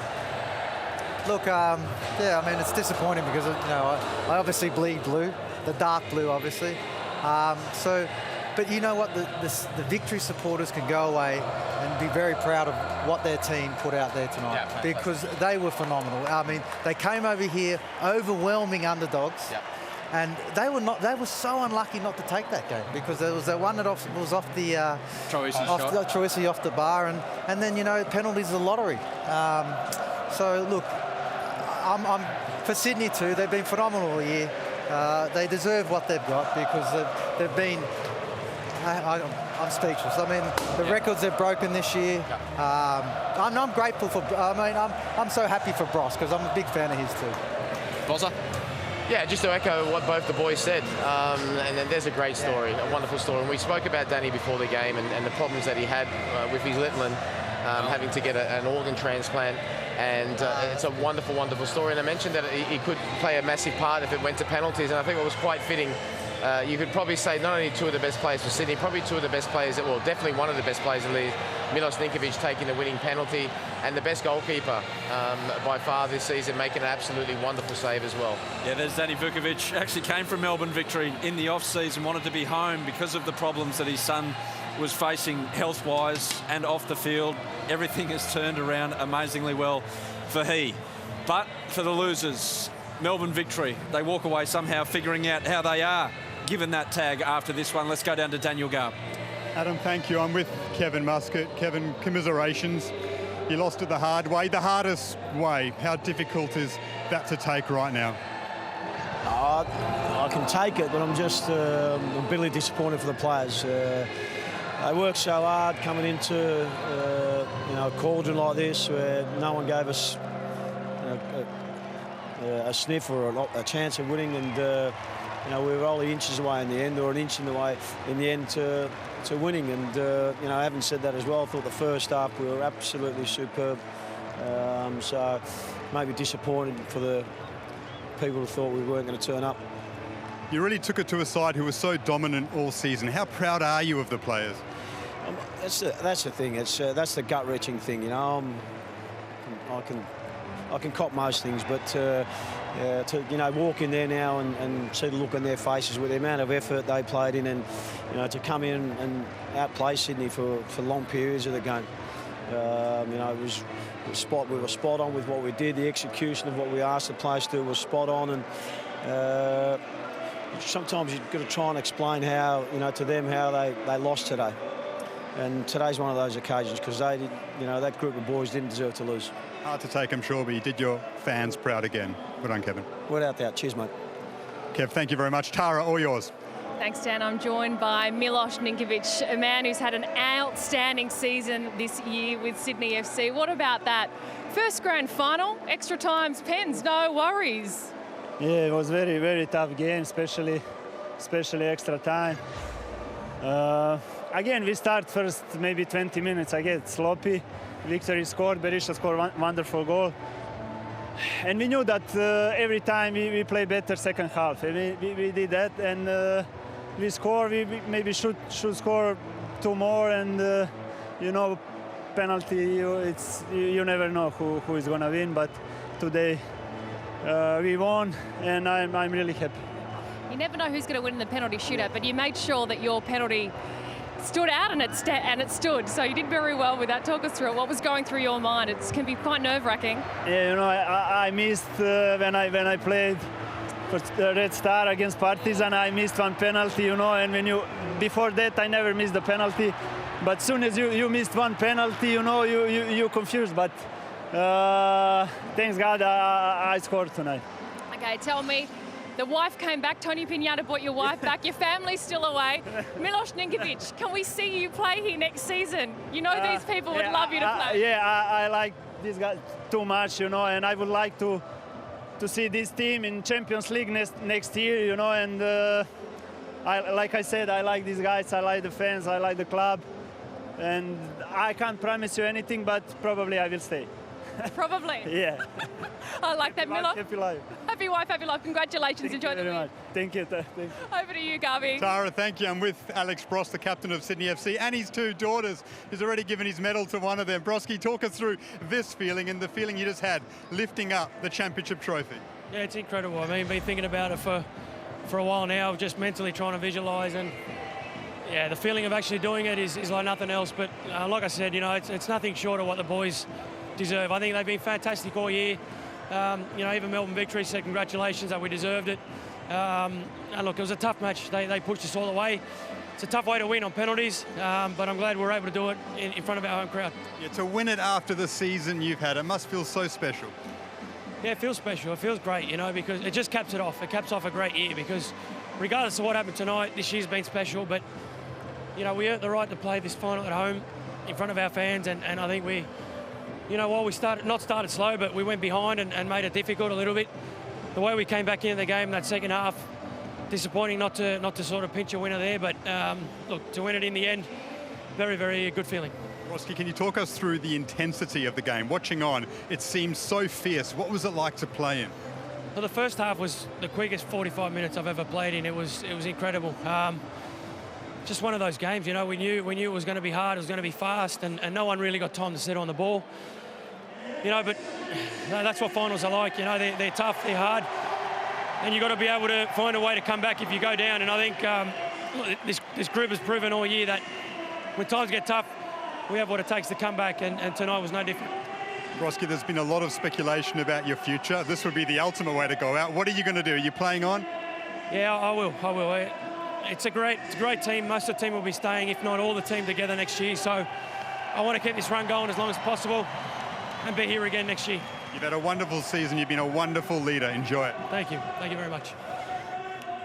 And why wouldn't he go on, given the way that he's played? Almost career best form, if not career best form for Alex Bross. So a bit out of that is the fact that, yes, Kevin Muscat, bitterly disappointed, and fair enough too. Milos Ninkovic, we might see him again on A-League Park next season, and Alex Bross, we will see him as well in the championship winning side. Mark Bosnich, good that Milos is thinking about. He's gone from a not telling to a maybe to a probably. Well, yeah, I guess so. But you know, wouldn't it be wonderful if the FFA had turned around and say now to the teams, okay, let's start off like this. The teams that go into the Asian Champions League, you are representing Australia.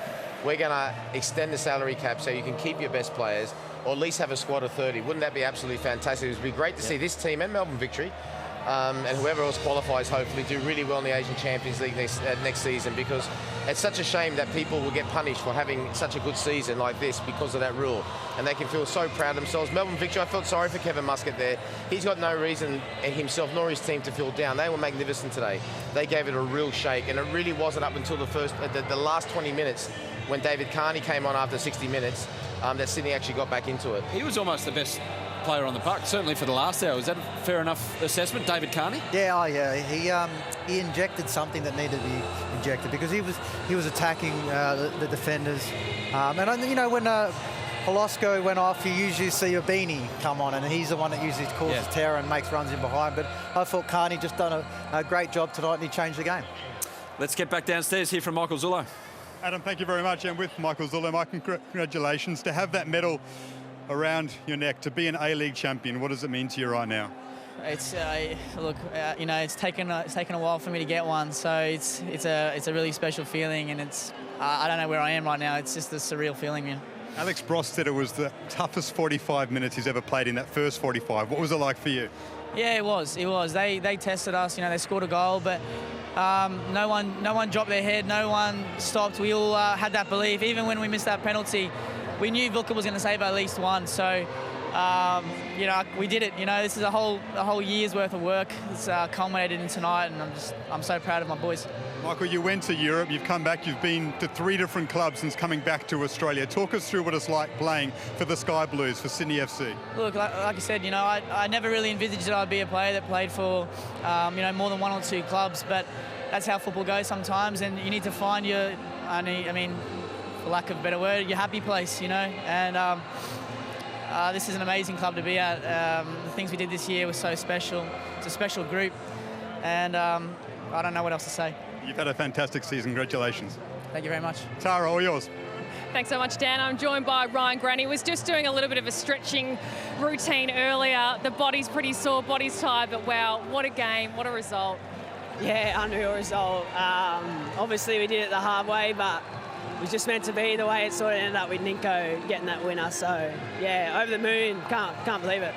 Not too shabby yourself, finding the back of the net as well, cleaning up. Carney nearly got one in, but you were right there.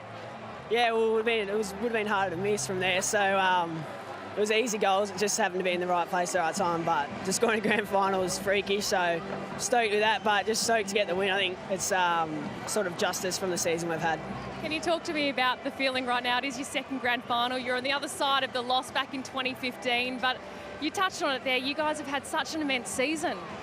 Yeah, exactly. Obviously, losing the grand final was it wasn't great, but to be on the other side of it and to get the win tonight is freakish. And yeah, can't explain it. The boys that we have, it's very cliche, but we've got a great bunch of boys, great mates, and get along like a house on fire. So I'm not tearing up, that's just my voice. So yeah, we're just over the moon to do it with each other. You are such a close bunch. Are you going to be celebrating with Josh Brillante and Seb Rowe, your housemates, or your family? Because you've got a big bunch of family here. Your mum was over here before having a chat. She wanted to get on camera, I think, Kaiser, but we'll celebrate with the boys. I don't think we'll be home for a couple of days, so I don't think they're really my housemates at the minute. A huge congratulations, right? Enjoy it. Thank you very much, Tara. Cheers. Superb season for Ryan Grant. Double winning right back with Sydney FC, broke into the Socceroos lineup. Let's go and review the match for a bit here, Rudes. That first half, Melbourne victory, they rattled Sydney. They certainly did, and Alex Bros couldn't have said it better himself. It was one of the most intense 45 minutes of football that he's played in, and he's played a lot of football himself. And certainly this man, Besart Berisha, always delivers on grand final day. For the first time ever that he's scored in a grand final, his team hasn't come up trumps. But you can't take anything away from him and Melbourne victory, because they played the perfect first 45 minutes of football, and certainly the City FC were rattled. Second half, it all changed, and this, you need a little bit of luck in grand finals as well. A great save by Thomas. They did have a player on the line. If he had stayed on that post there instead of trying to protect the goalkeeper, Berisha too. It was Berisha as well. He would have cleared that ball, but you need that little ounce of luck. We haven't seen that kind of emotion from Graham Arnold for a long part of the season. Danny Vukovic then comes up with this superb save, and that was the difference. And for Sydney FC at the end, like I said, deserved champions. None better, as Bozza mentioned, and more fitting than for Ninkovic, the best player in the competition, to score the winning penalty. Setting off wild scenes in the Cove, and they're still waiting down there. They're doing a slow lap of honour, Sydney FC, and fair enough too. Standing by right now, though, let's hear from the winning coach. He's done it at two clubs, the first man to do it at two clubs as a coach, Graham Arnold. Adam, thank you so much. I'm with Graham Arnold. Graham, congratulations. I mean, after last season and what you went through, to have that medal around your neck for a second time as a manager, just talk us through what it means to you. Yeah, look, it always seems to take me 3 years to do this, and it was the same at the Mariners, but look, as I've said before, I had to go away and evaluate myself, and I wasn't the right frame of mind last year, and I wanted to show the real me. And at the end of the day, recruitment is obviously a big part of what we do, but we've got a fantastic group of boys, and I'm just so happy for them and proud of them, because we kept our foot on the pedal for a long time, and look, it's not a nice way to win, I have to say, but it's much better than losing. I felt losing a penalty shootout before, and my heart goes out to Melbourne victory and Kevin Muscat. They were fantastic tonight, and it was a tough game. Just on that though, you were so dominant all season, but you did it the hardest way tonight. Just talk us through what that was like. As Brandon O'Neill jumps all over you, talk us through what that was like to go through tonight. Yeah, look, the first half was chaotic. There was a lot of fouls, and we couldn't get into a rhythm, and we weren't playing our way. And at half-time, I sat him down and calmed him down, and I said, look, we need to be brave to play. If we're going to be like this and play like this for 90 minutes, then we're playing on luck, and we don't want that way. We want to play our way, and that is controlling possession, playing between the lines, using our fullbacks more. We didn't do that first half, and You know, I thought second half we were real dominant and, you know, unlucky there in the second half not to score a second, but, you know, the extra time was tough. I want to ask you about your goalkeeper, Danny Vukovic, who made a big save in the shootout, of course. His 4th grand final, he lost the previous 3. He's gone through so much personally. What do you say about him and the way that he's performed this season and gone through it all? Yeah, look, and same as Wilkinson and Matty Simon, you know, like, it would have been a tragedy if we hadn't won with Wilco missing that penalty. But, you know, before we went the penalty shootout, Vuka, he said, Arnie, don't worry. He said, mate, I was down in Melbourne last year. I know which way a lot of them go. So, you know, he was confident that, you know, he would save him, and at the end of the day, you know, he stood up very well. Just quickly, how confident are you of keeping guys like Milos Ninkovic and others now?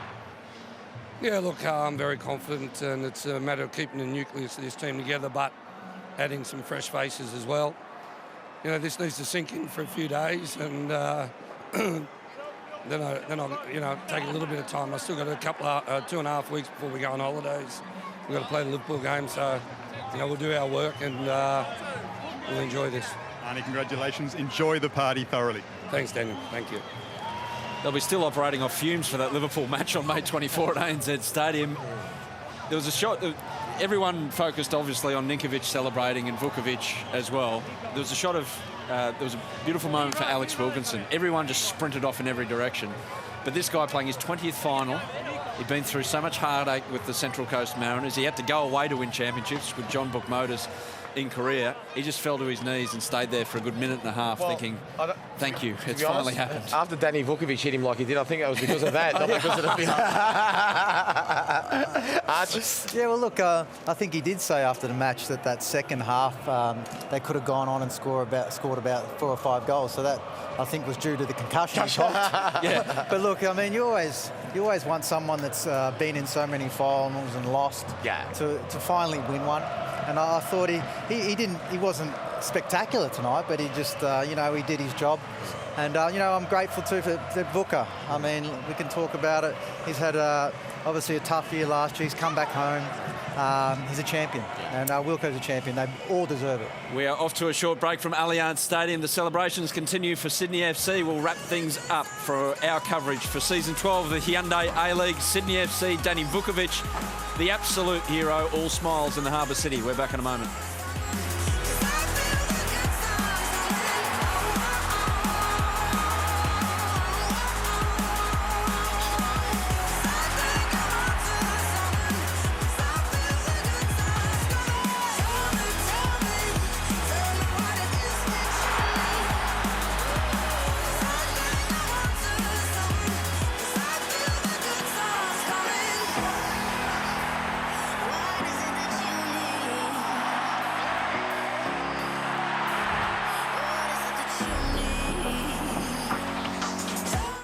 It's Big Blue 42 to decide the destiny of the trophy.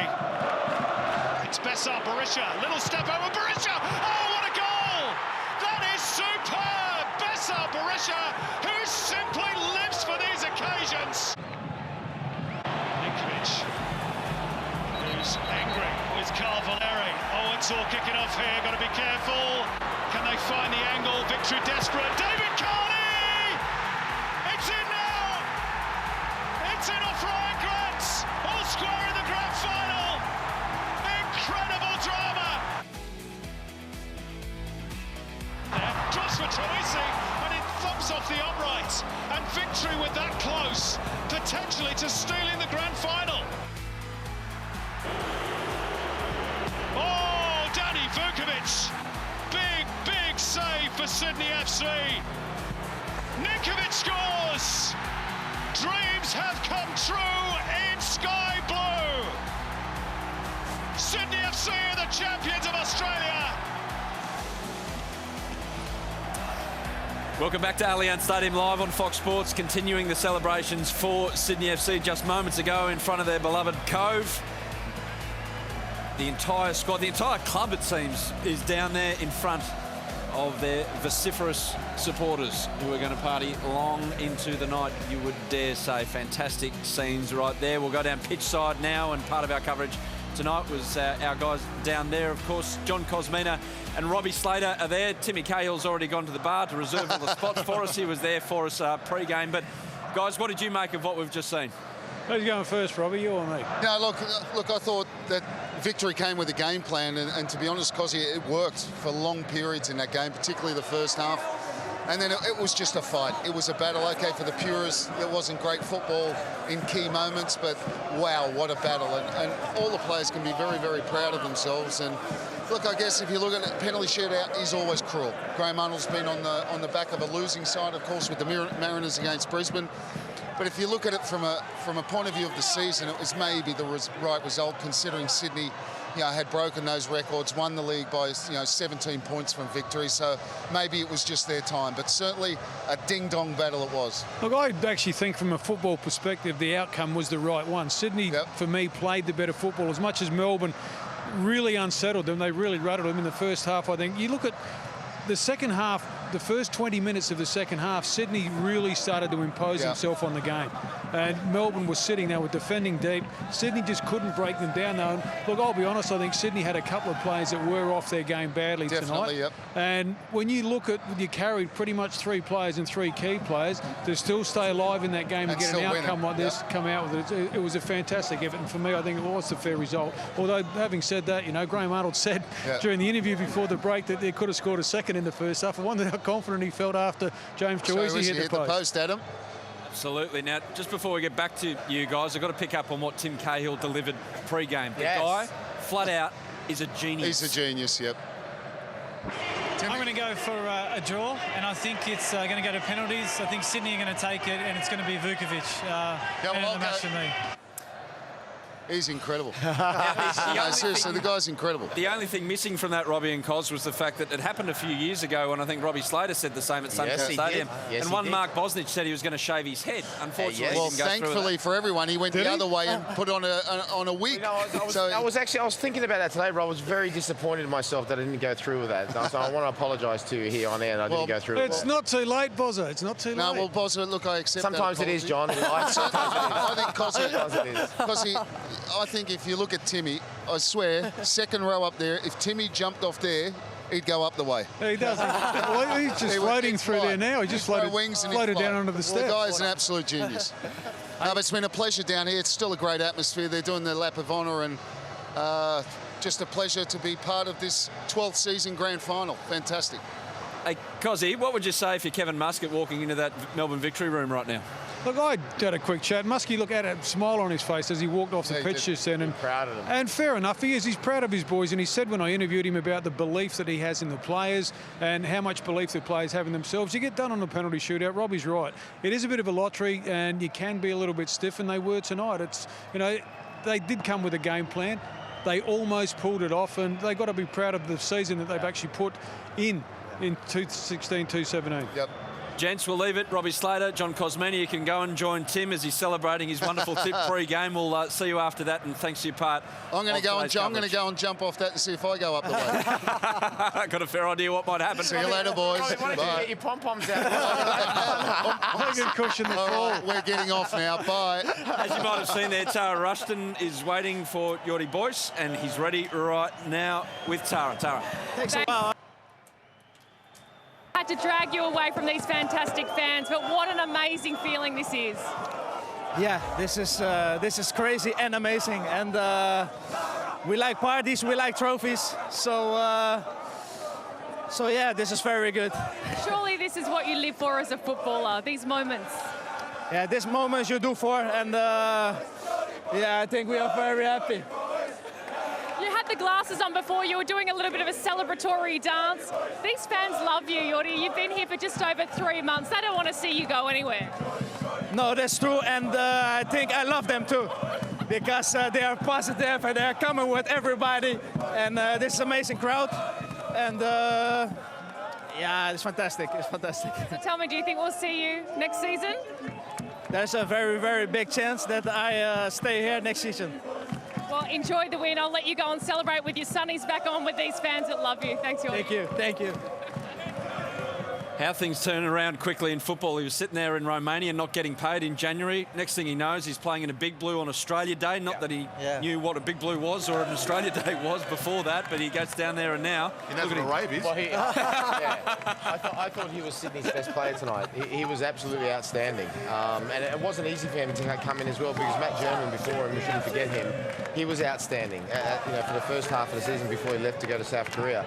And Geordie Boyce has come in, like I said, it's very difficult to come into a side when they're doing so well. And it's been just basically a seamless change. And like I said, tonight for me, he was Sydney's best player by far. Disco Geordie. Now, we've given away a Hyundai, reinvented Hyundai i30. It's been done, Boz. Unfortunately, someone has beaten Bozza. No. That competition, that has been going on right now, thanks to Hyundai. John Kotsiopoulos has won the Hyundai i30, Boz. Not yours anymore. Hand the keys over to John. You haven't won it until you beat me on the park, okay? You might have beat me on the computer, but until you come to Sydney and beat me on the park, it's still mine. You got it? No, you're done. Sorry, pal. That's you. Thanks to Hyundai for that fantastic competition we've been running through the Hyundai A-League finals. Now, the football's not done with on Fox Sports. We've got Asian Champions League this week after the Hyundai A-League highlights show.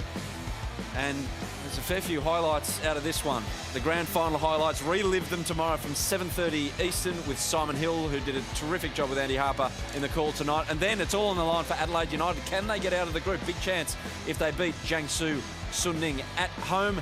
7:30 Eastern on Tuesday night on 5:05. Then we're on two channels on Wednesday night. Western Sydney Wanderers, Shanghai SIPG, Andre Villas-Boas and co. come to Western Sydney, Campbelltown from 7:30 Eastern on 5:03. Same time up in Brisbane, Brisbane Roar, farewell, Thomas Broich, Ulsan Hyundai, the opponent, that from 7:30 Eastern. Then we're back in June with the whole shebang.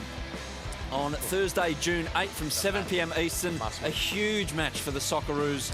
Australia, Saudi Arabia from Adelaide Oval. That one on Channel 505. Can't wait for all of that. Mark Rudin, Archie Thompson, Mark Bosnich.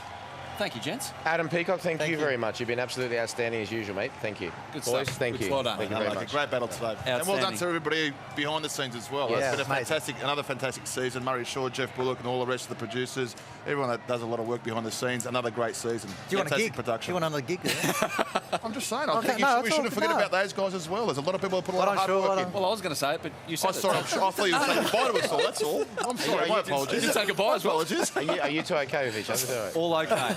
All okay. Gents, thank you, and thank you for watching at home. Been an absolute privilege and a pleasure. Almost mix those two words up into one, but it's been both this season. All 140 matches on Fox Sports. We've enjoyed all of it. Can't wait for next year and the 6 years, the first of 6 years broadcast here on Fox Sports, and hopefully many more to come. Thanks for your company on behalf of everyone behind the scenes. As Rudes mentioned, it's been great here at Allianz Stadium. Sydney FC champions once again.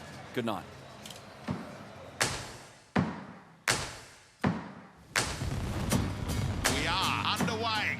Season 12. A-League football is back. It's Brandon O'Neill. It's a derby walloping.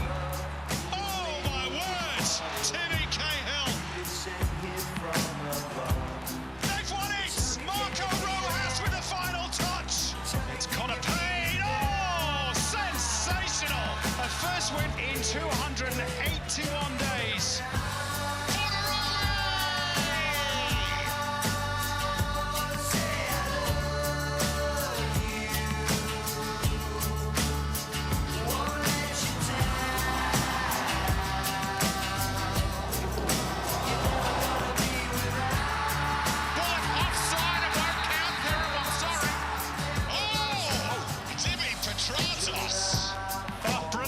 Castro. It's Gary across the face. Mayhem at Etihad Stadium. Great football by Sydney FC. Grant to clip it in the box. And Bobo! That is a splendid goal. Brendan Santalab has done it for Western Sydney Wanderers. They have a derby win at last. What a goal! He is in red-hot form, Jamie McLaren. Where's he going? Ridiculous. He's off his line. Fitzgerald scores! Now he's got it. A century for Besart Berisha. Holosko breaks in for Ninkovic. Sydney FC will celebrate the Premier 23 points. They set an all-time record. After 409 goals in 135 home and away games, it's time for the postseason. Jumpai straight at Jamie Young. Brisbane into week 2 of the finals. It's Diego Castro looking for the angle. Oh, superb! And City's season, which promised so much, yet again comes up short. Good-looking ball in for Risha!